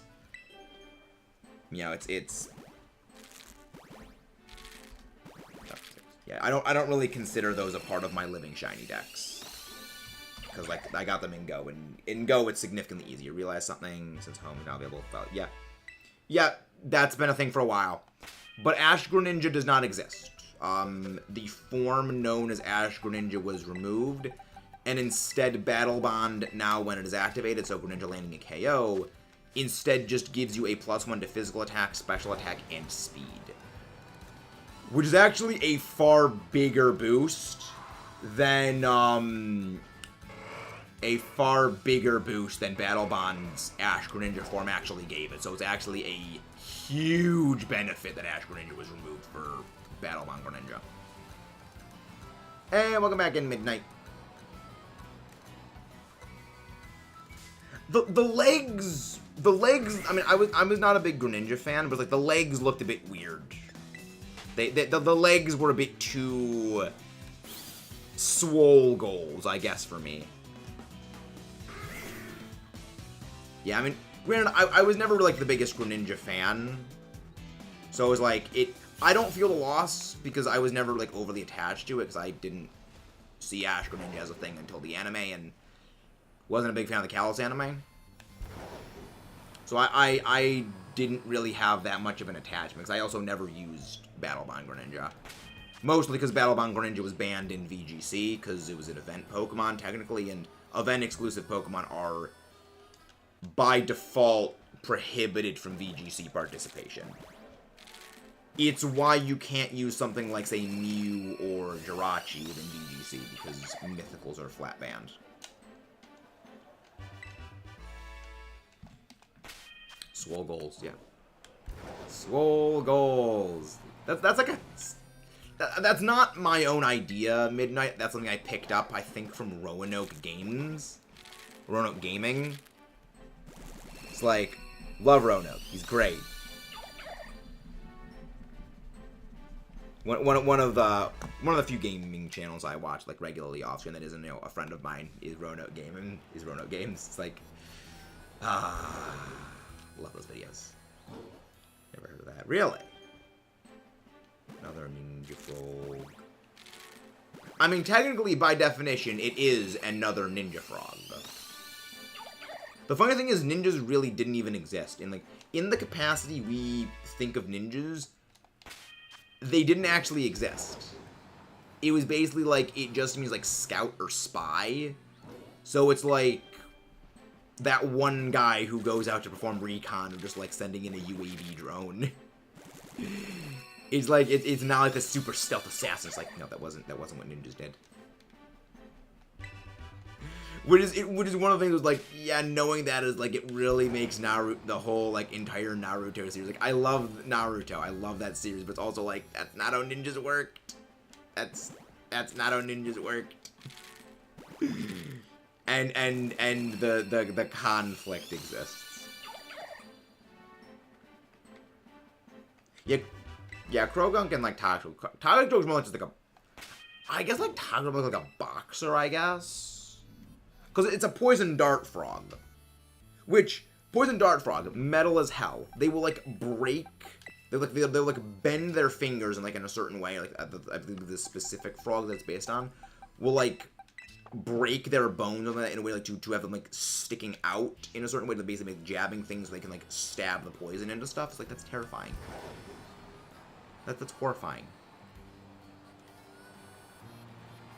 And you're like, oh yeah, the platypus is also poisonous. It's like, why? Why do all of these things exist? What nightmare factory manufactured these living terrors?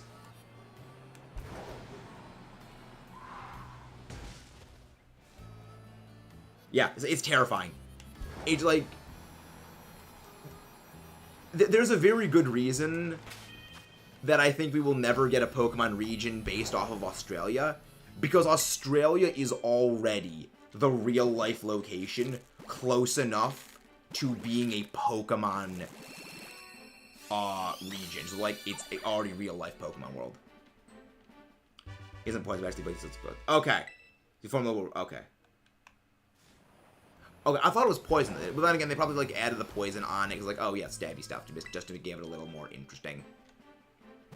They probably did that so we didn't have another frog water fighting type.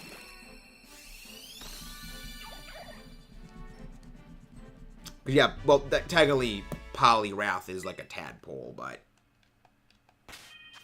Technically, it's just a buff tadpole. Oh my god, Poliwrath is one of those things where it's just like, I think it's kind of dumb. It's just... Good luck, I'll be on Zelda the Kingdom, nice. No, Hoenn is based on Japan. Everything... All of the mainline games, Gen 1 through 4, are all based on are all based on a location within Japan. Ore, which is somewhat not considered mainline, is based on Arizona, but Unova was the first one of the main regions to not be based on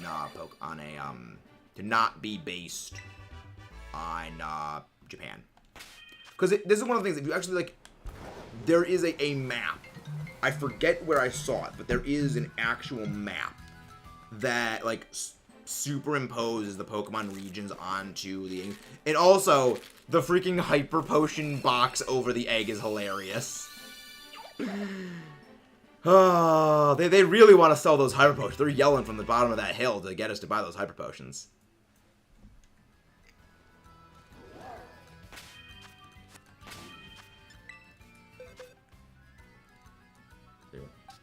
No, Cerebee's map, I'm pretty sure, just has all the locations just, like, spread out.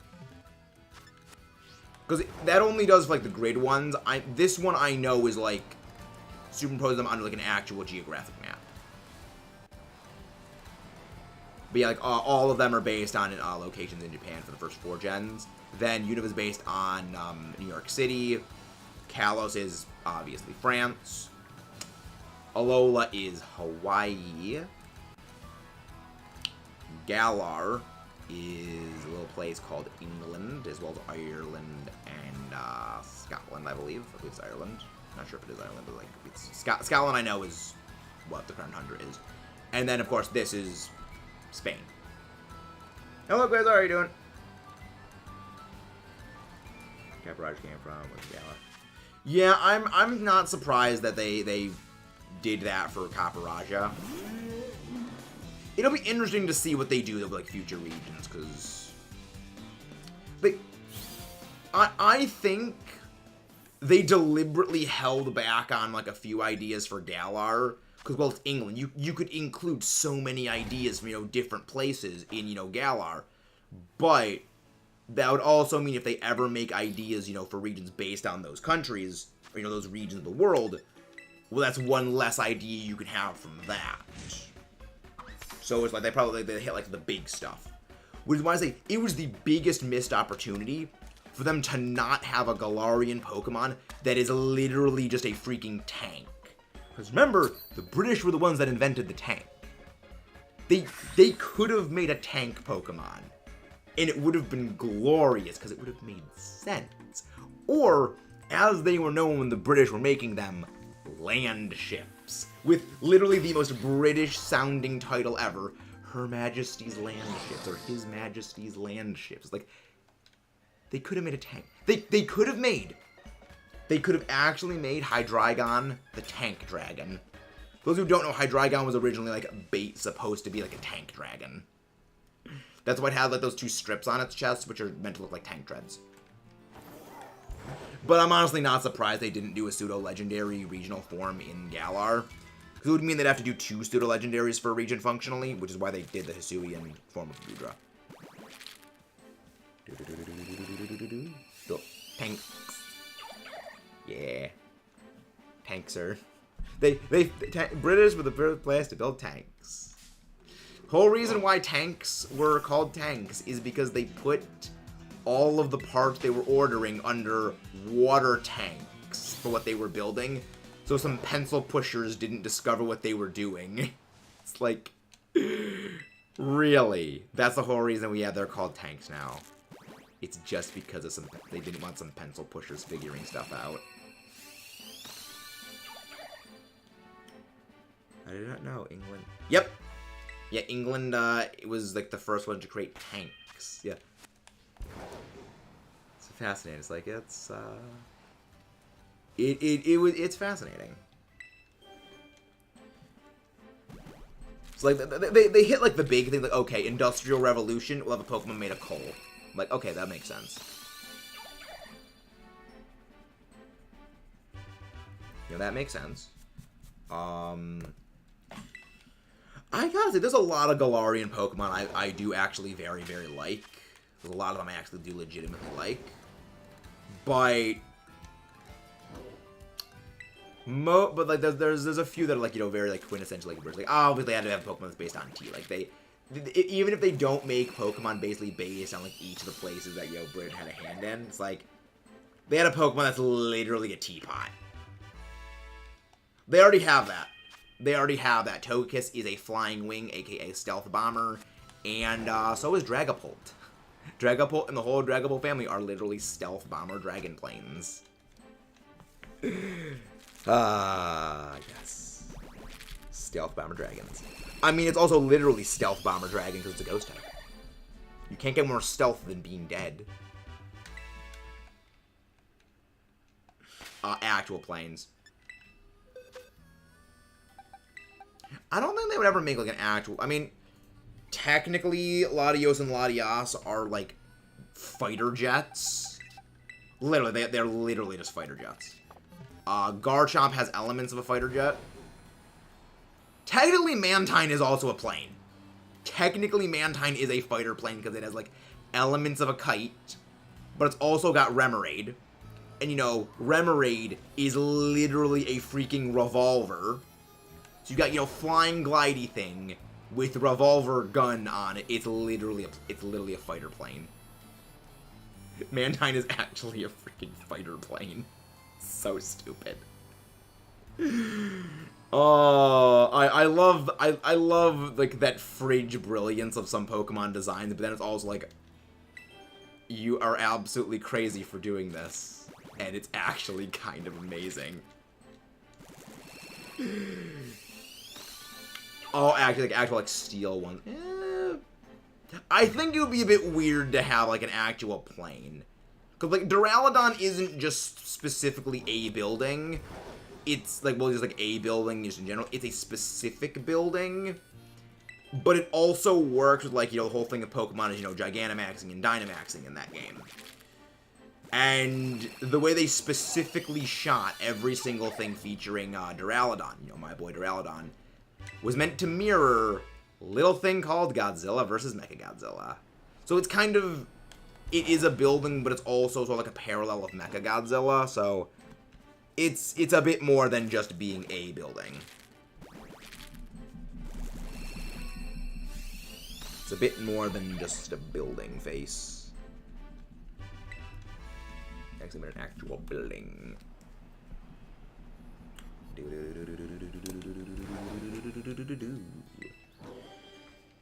Duraludon, one of my favorite Pokemon they've ever made. Even if Duraludon, I mean, well, then again, Then again, if Duraludon does come back, I have a very strong feeling it's actually going to be very, very good competitively, because it's going to get around Indeedee. It's going to be able to completely shut down Follow Me Indeedee's entire BS. So it's like... Because, I mean, we technically have Propeller Tail, Barrascuda, which also gets around Redirection, but it's Barrascuda. You know, you're not using Barrascuda. You're using Duraludon. You're just running Swift, because Barrascuda goes well on Rain Team, then you use Swift from Barrascuda for reasons. Yeah, I mean, Iron Thorns is the much more direct Mechagodzilla parallel. Also, Omar, are you live on the video? Because we mentioned the Mechagodzilla thing a few minutes ago. You might not be live on the video.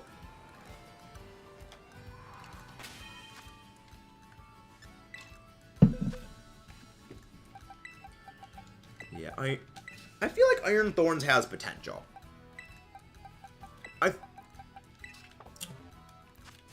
I feel like Iron Thorns, once we get access to Tapu Koko, I think Iron Thorns is actually going to be like a decent pick. Because right now the main issue all the future Paradoxes have is they're dependent on the booster energy, which means they can't use something like, say, Life Orb or Choice Band or Choice Specs or something like that, unless they're dependent on Tapu Bulu, who's not good. And there's a problem. Question. If you get a shiny, will you still open the rest of the eggs? Or... you have to hatch all of the eggs to get rid of them. You can't just release an egg. So I would need to hatch the eggs anyway. But we still need another shiny after this one. So what we're doing, Logan, is we're doing a living shiny dex. What that means is I need a shiny Froakie to have as a Greninja. I need a second shiny Froakie to have as a Frogadier. And then I need a third shiny Froakie to be the shiny Froakie. So, even though we've already gotten one shiny Froakie, we still need to go for the second. We need to go for the third, not just the second. So, I'd still be having to hatch even more eggs after this anyway, if we get it. Welcome to the eternal purgatory that is the living shiny dex. DLC part 1 coming conveniently. I'm pretty sure it's coming out in the fall. I'm pretty sure it's coming out in the fall is when the DLC is, the first DLC is. The bonus ends in, like, October. Hey, that dude. How you doing? How you doing, that dude? So, we were talking a little bit. And, you know, once, if Duraludon comes back, your whole issue of Indeedee is probably going to be gone. Because Duraludon completely bypasses redirection from things like Follow Me. So it's like, if Duraludon makes its comeback, you're not going to have the same issues of Indeedee Follow Me bullshit anymore. Little thing called Stalwart. Little thing known as Stalwart. Love me my Duraludon. Love me my Duraludon.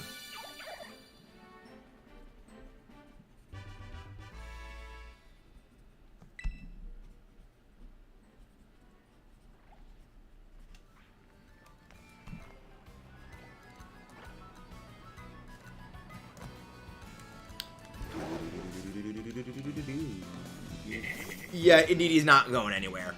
Indeedee's not going bye-bye. It's just going to be... There's a way of getting around Indeedee. But it's not going goodbye. It is in no ways going goodbye.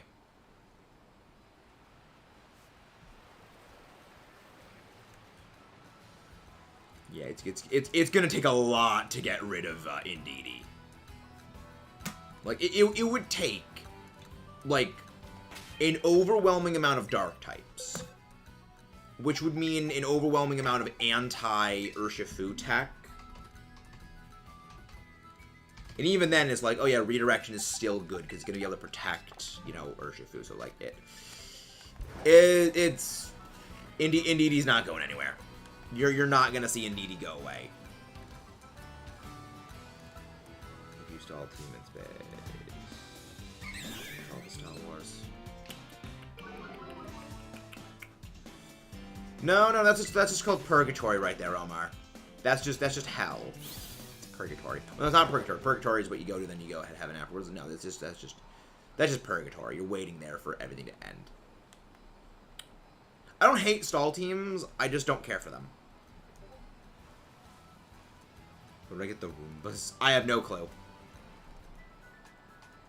I mean, if you fully fill your battery up, you know, you get all your battery charges in Tears of the Kingdom, you can then go to the Zonite Forge guy, and it will let you turn in your excess charges for more, for any robot, anything. How do we just use fake note about the opponents? You get a little notepad. You're allowed to bring a notepad with you when you go to VGC. Also, you actually you get a small one like when you go there, and you're allowed to make notes mid-battle. But also now, where it's like open team sheets, I don't think that's as necessary. Because I mean, if you want open team sheets, which I'm still a bit mixed here or there on open team sheets. Like, I mean, I think for terastallizing, it's okay. But going forward, when the next game, Gen 10, happens and terastallizing is removed, I'm not sure if I would like team sheets to, like, open team sheets to still be a thing. Because that's kind of one of the things about, you know, I enjoy the most about VGC being a best of 3 is the information war. It is the trying to figure out things. But like, oh yeah, here's plain as day. Oh yeah, here you go. I've got, you know, this jank tech. It's like, okay, that completely destroys it. So, like, within the context of Terastallize, I think it's okay. But, like, going into future games, I'm not sure how I feel about that, if that would stay.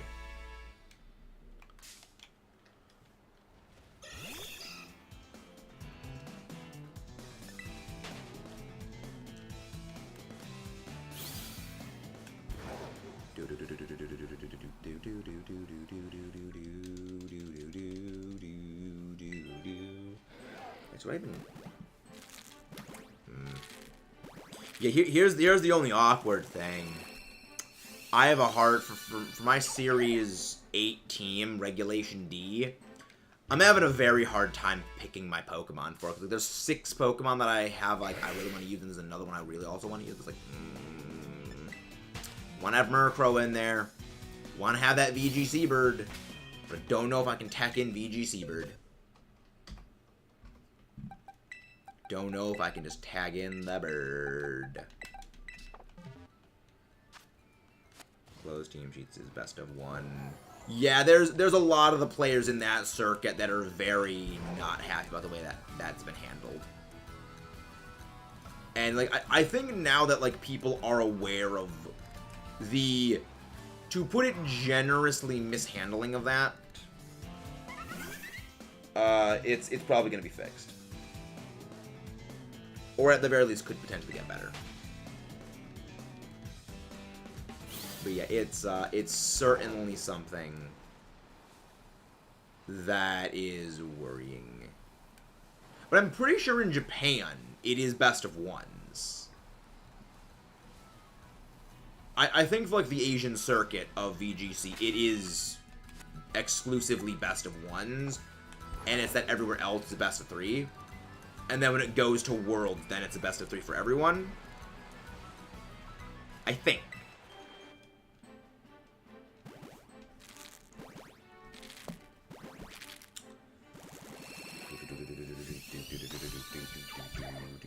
Yeah, I feel like maybe I don't even need Gastrodon on this. Like, I love Gastrodon, but I don't even think I need it. It's like... Yeah, I don't think I need Gastrodon. Like, it's only there for Urshifu, and I have other ways of dealing with Urshifu, so... Gastrodon, you're tentatively being removed. Gastrodon is tentatively being removed for the Murkrow VGC bird. I mean, not again, Murkrow is going to be popular more because there's way too much competition to jump left up. It's going to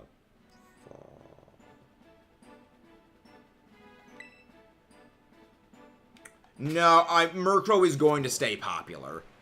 The reason Murkrow is always going to stay popular is because of Prankster, immunity to Prankster, Prankster Tailwind, and Eviolite Bulk, Tailwind, we have Prankster Tailwind, Prankster Quash, Prankster Thunderwave, immunity to other Prankster users. Yeah, there's a lot of good things. Haze, to just destroy boosters. There's a lot of positives Murkrow has that, like, even though Tornadus is going to get, you know, other Prankster Tailwind user, the only issue is it's not immune to Prankster Taunt users, who are among some of the best Prankster Taunt users in the format. Like, I believe the only other, like, high-placing Taunt users are like Talonflame, but I predict Talonflame is going to significantly drop with Urshifu Water's existence, because it's like, Talonflame gets one move in a world where Urshifu exists. It's either Brave Birding the Urshifu, which is not going to take it out, and then Urshifu eats it alive with Rapid Strike, or Rapid Flow, whatever its signature move is called, or it taunts the Prankster thing, and then Urshifu obliterates you. You know, it's you get one move, and then you're gone. Yeah, I think Murkrow might drop a little. But I think the only reason why Murkrow is going to drop a little bit is that there's going to be some competition, like just other Pokemon for slots of the team. Like, you can't have, say, your Fluttermane, your Torkoal, your Amoonguss, your Urshifu, like your other Legendary. There's going to be a bit of team slotting things, but I think Murkrow's still going to be, like, up there high placing. Because, like, that Tailwind speed control is going to be a thing. Maybe we'll see a shift over to a few more Trick Room teams, which I could potentially see be what causes the fall off is, okay, people are going to be going with Urshifu, we're going to switch over to a slow team with Trick Room so that way we can get around it. Beat Trick Room, Heatran, IDK about Bear. Beat Trick Room. I would not say that because I'm predicting Grass Heatran. I have a very strong inclination that Heatran is going to want to go Terra Grass. And that's going to mean you're not going to be able to spore it. It's going to eat Amoonguss for breakfast. And it's going to do Heatran things. And it's going to do some general Heatran things. Yeah. Remember, all you gotta do is have a grass type and you're immune to Spore. You're immune to Rage Powder. And it honestly could be Amoonguss drops for that reason. I mean, that's not even my hypothesis. That's one of the things that, like, Santino was saying. Is that you're now resistant to ground. Your one weakness beforehand. You're Flash first. You're immune to fire. You're weak to ice. You're weak to flying. You're weak to bug. And you're weak to poison. Poison is probably going to be limited just to Sneasler. Your ice and your bug types get deleted by the one and only fire moves you got. And then that just leaves flying, which there's generally going to be a bit of an issue with that. Inaccurate sleep move. Well, the thing is, it gets sleep powder, but that doesn't work.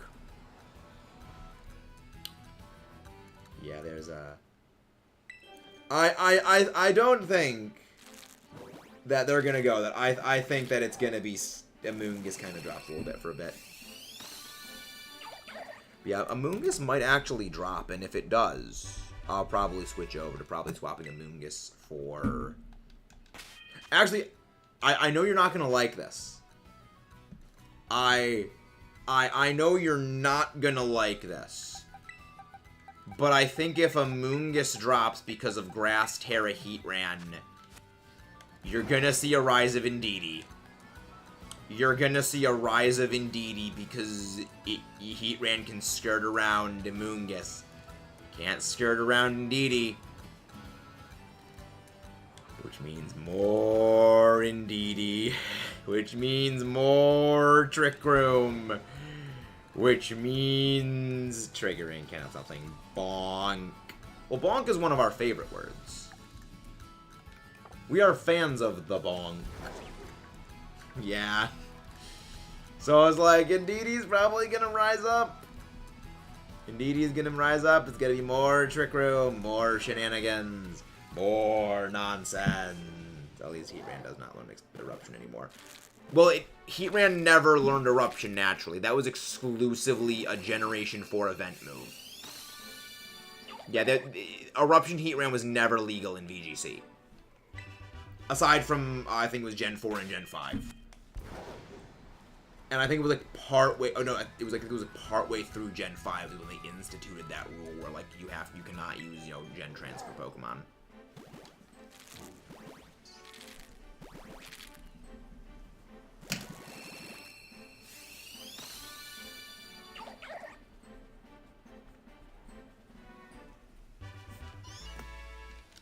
At least make a video on Tune as in and out of chat. Bonk. Bonk. Bonk. Bonk. Bonk. So what you're saying is you're bonkers. You're bonkers, Litsune.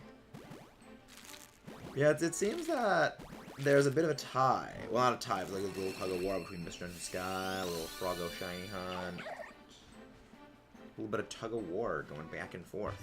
It's like, it's kind of satisfying. It's like, yeah, no, I'm glad that you guys like the stuff. I'm glad you guys like the stuff.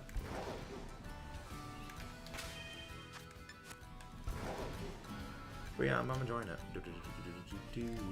Hello, Omar. Thank you for the lurks. They're probably gonna be ending off after this sandwich, actually, because like it's getting a bit long for the hunt. Oh my gosh, these hunts are something spice. These are something else entirely. These hunts. Still no shiny greenie. Still no shinies. Is there a problem? Well, is there a problem with Trick Room? Yeah. If you use Trick Room while Trick Room is already active, it just cancels Trick Room out. It just removes Trick Room. That's actually one of the reasons why a lot of Pokemon would actually carry Trick Room, is to deliberately anti-Trick Room. You'd see a couple of support Pokemon. You'd see like Whimsicott running Trick Room as a way of stopping opposing Trick Rooms. So it's not unheard of. So that way that Violet. Not really. I don't really keep track of faces.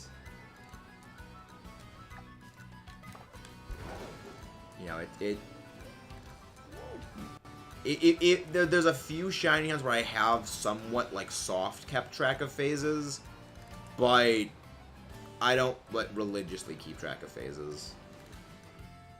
I know for certain we've gotten at least 5 phases on this one.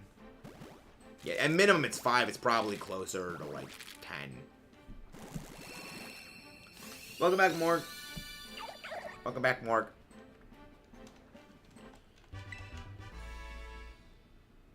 Still here dealing. Understandable.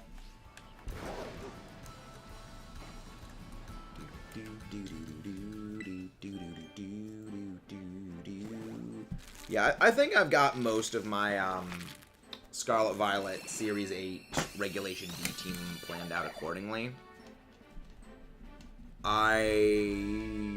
It's subject to a little bit of retooling depending on Amoonguss's performance, because I do see Amoonguss. I see Amoonguss dropping like steadily, or at the very least Amoonguss dropping Rage Powder in its redirection roll, at least for outside of like Urshifu tactics to get rid of just like have something else. It's,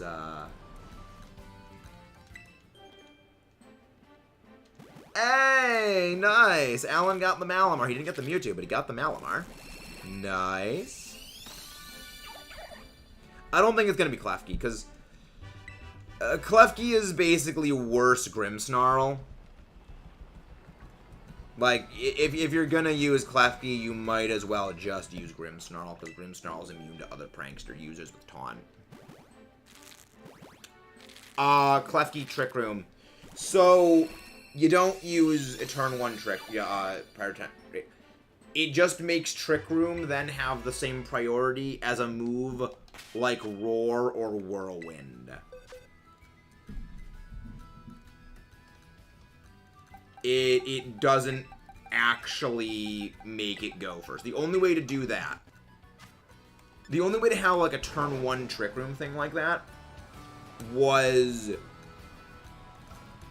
back in Sword and Shield. It was have a Trick Room user Dynamax or Gigantamax. Use Max Guard for Trick Room. Then have a Copycat, either Focus Sash or Eviolite Riolu. Use Copycat next turn, and then it pranks or copies it, and then sets it immediately. That was it. There is no way to get it to go first unless it's like being called by another move. We're doing okay. We're doing okay. Aside from, of course, the Froakie not sparkling.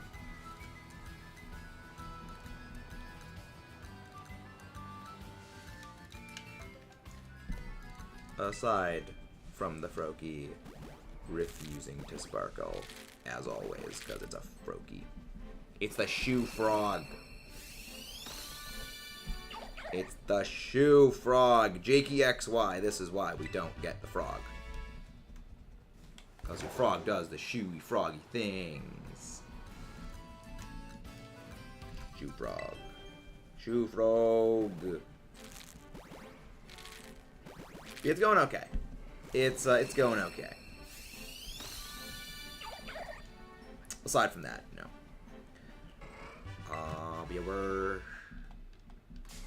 I'm still debating of doing the rest of the shiny hunt off stream, at least for the Froakie family.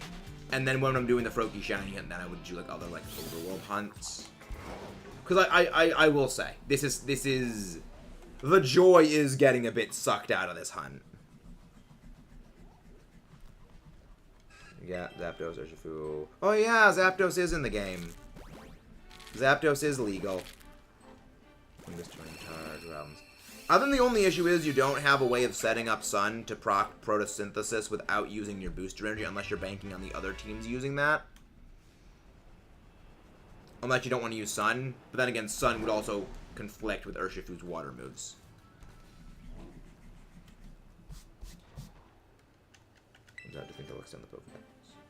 Yes, that is exactly what they do. That is exactly what they did, Corex. They extend, they increase the dex. Well, they add in like the sub areas dex as its own separate Pokedex. That's what they did back in Sword and Shield with its DLC. Think of it like the National Pokedex from like the previous games. Where, oh, you did this. Well, here's the National Dex that adds on the other stuff. The reason why they probably haven't added in everything is because they realized, oh, people are just going to transfer in everything and not actually play the DLC. Which is a fair point. It makes sense why they did that.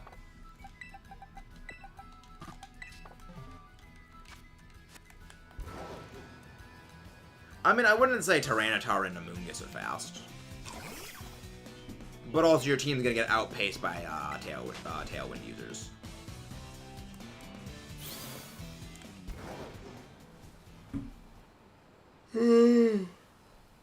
Yeah, Tailwind users are kind of why I... Tailwind users, unless Zapdos, it's like a support Tailwind Zapdos.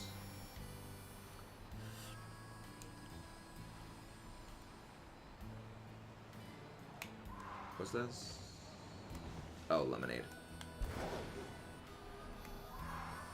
Yeah, I'm thinking Probably the last 2 batches of eggs we're going to be doing for this.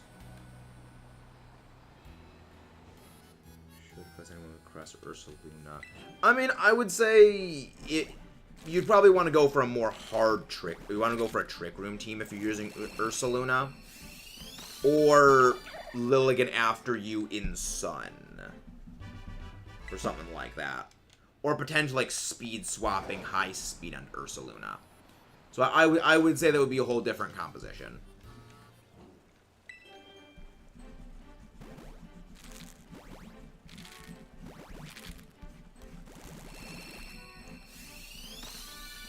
Buzzer Beater, Shiny Luck. No, we don't have Shiny Luck for this, Greenie. We don't have Shiny Luck for this thing. We don't have Shiny Luck for this thing. Yes, that is exactly what it will do. Every 1 bottle of vitamins is 10 effort values.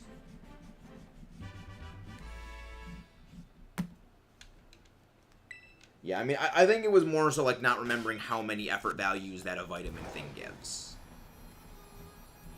Which, to be fair, it took me a while to learn that as well. Welcome back, Midnight. You actually returned right before we're going to be ending off. Because we're going to hatch these last 2 batches of eggs. Well, really last batch and a half after this one. Yeah. Yeah, we're ending off soon. So we're going to finish off this batch. Then we're going to finish off 1 more batch. And then we're going to end. And then we're going to raid.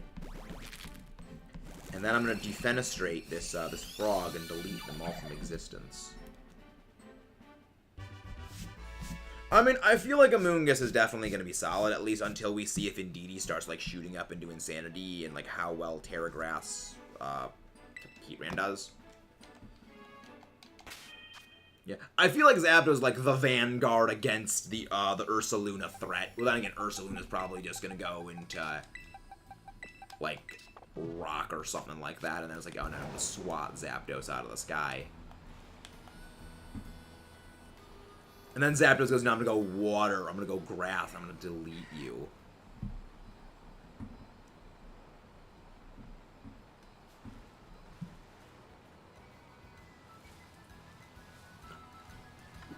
And again, Zapdos doesn't have a way of dealing with, doesn't really have a way of dealing with that.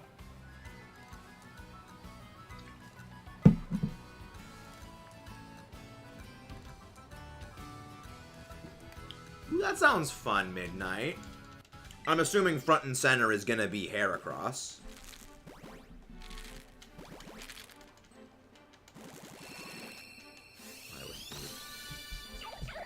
There's a number of Pokemon I would say I'm with you on that, but also I don't think Ursaluna is going to be as bad of an issue. Because remember, Ursaluna might be a problem, but Ursaluna also by default gets destroyed by both Urshifu. And that also is good, because it means it's going to have to Terastallize into a typing to dodge that. Or they just straight up recall it back. So I think I think Ursaluna is going to get a bit oppressed by Urshifu. So, like, the one bear keeps the other bear in line. I'm pretty sure Amoonguss is faster than Ursaluna. Unless Ursaluna is, like, mid-40s for speed. I think it's like probably maybe 30 speed.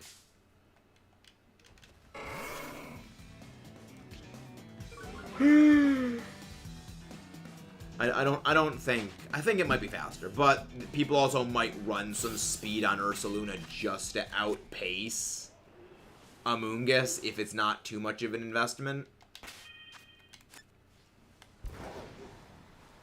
So that way they can hit it before it gets slept. Watch grass-type Ursaluna be a thing, and it's like, nah, you can't Spore.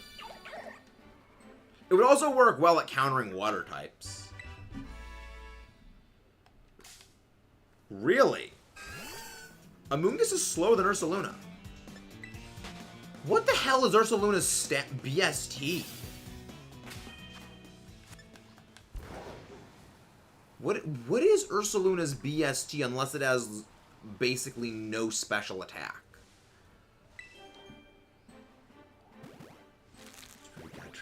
Yeah, Terrastalize is like the one monkey wrench. 65 base speed? What the freak is that? But that is all for today. No shiny frog. Over quintuple odds.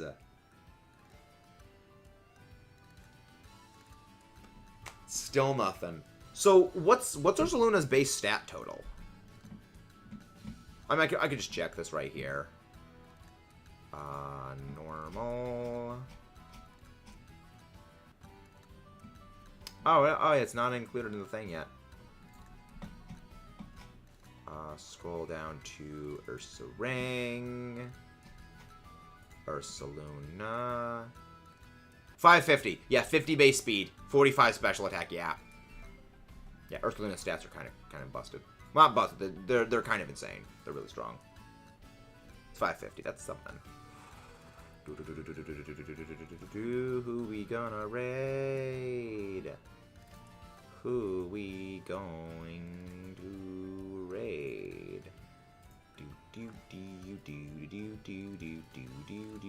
Should we go raid Razzie? Let's go raid Razzie. Let's go raid Razzie. I will see you guys next time. Let's roll out.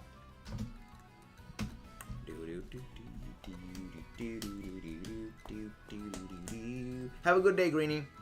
You as well. See you over in Razzie's stream. Bye-bye.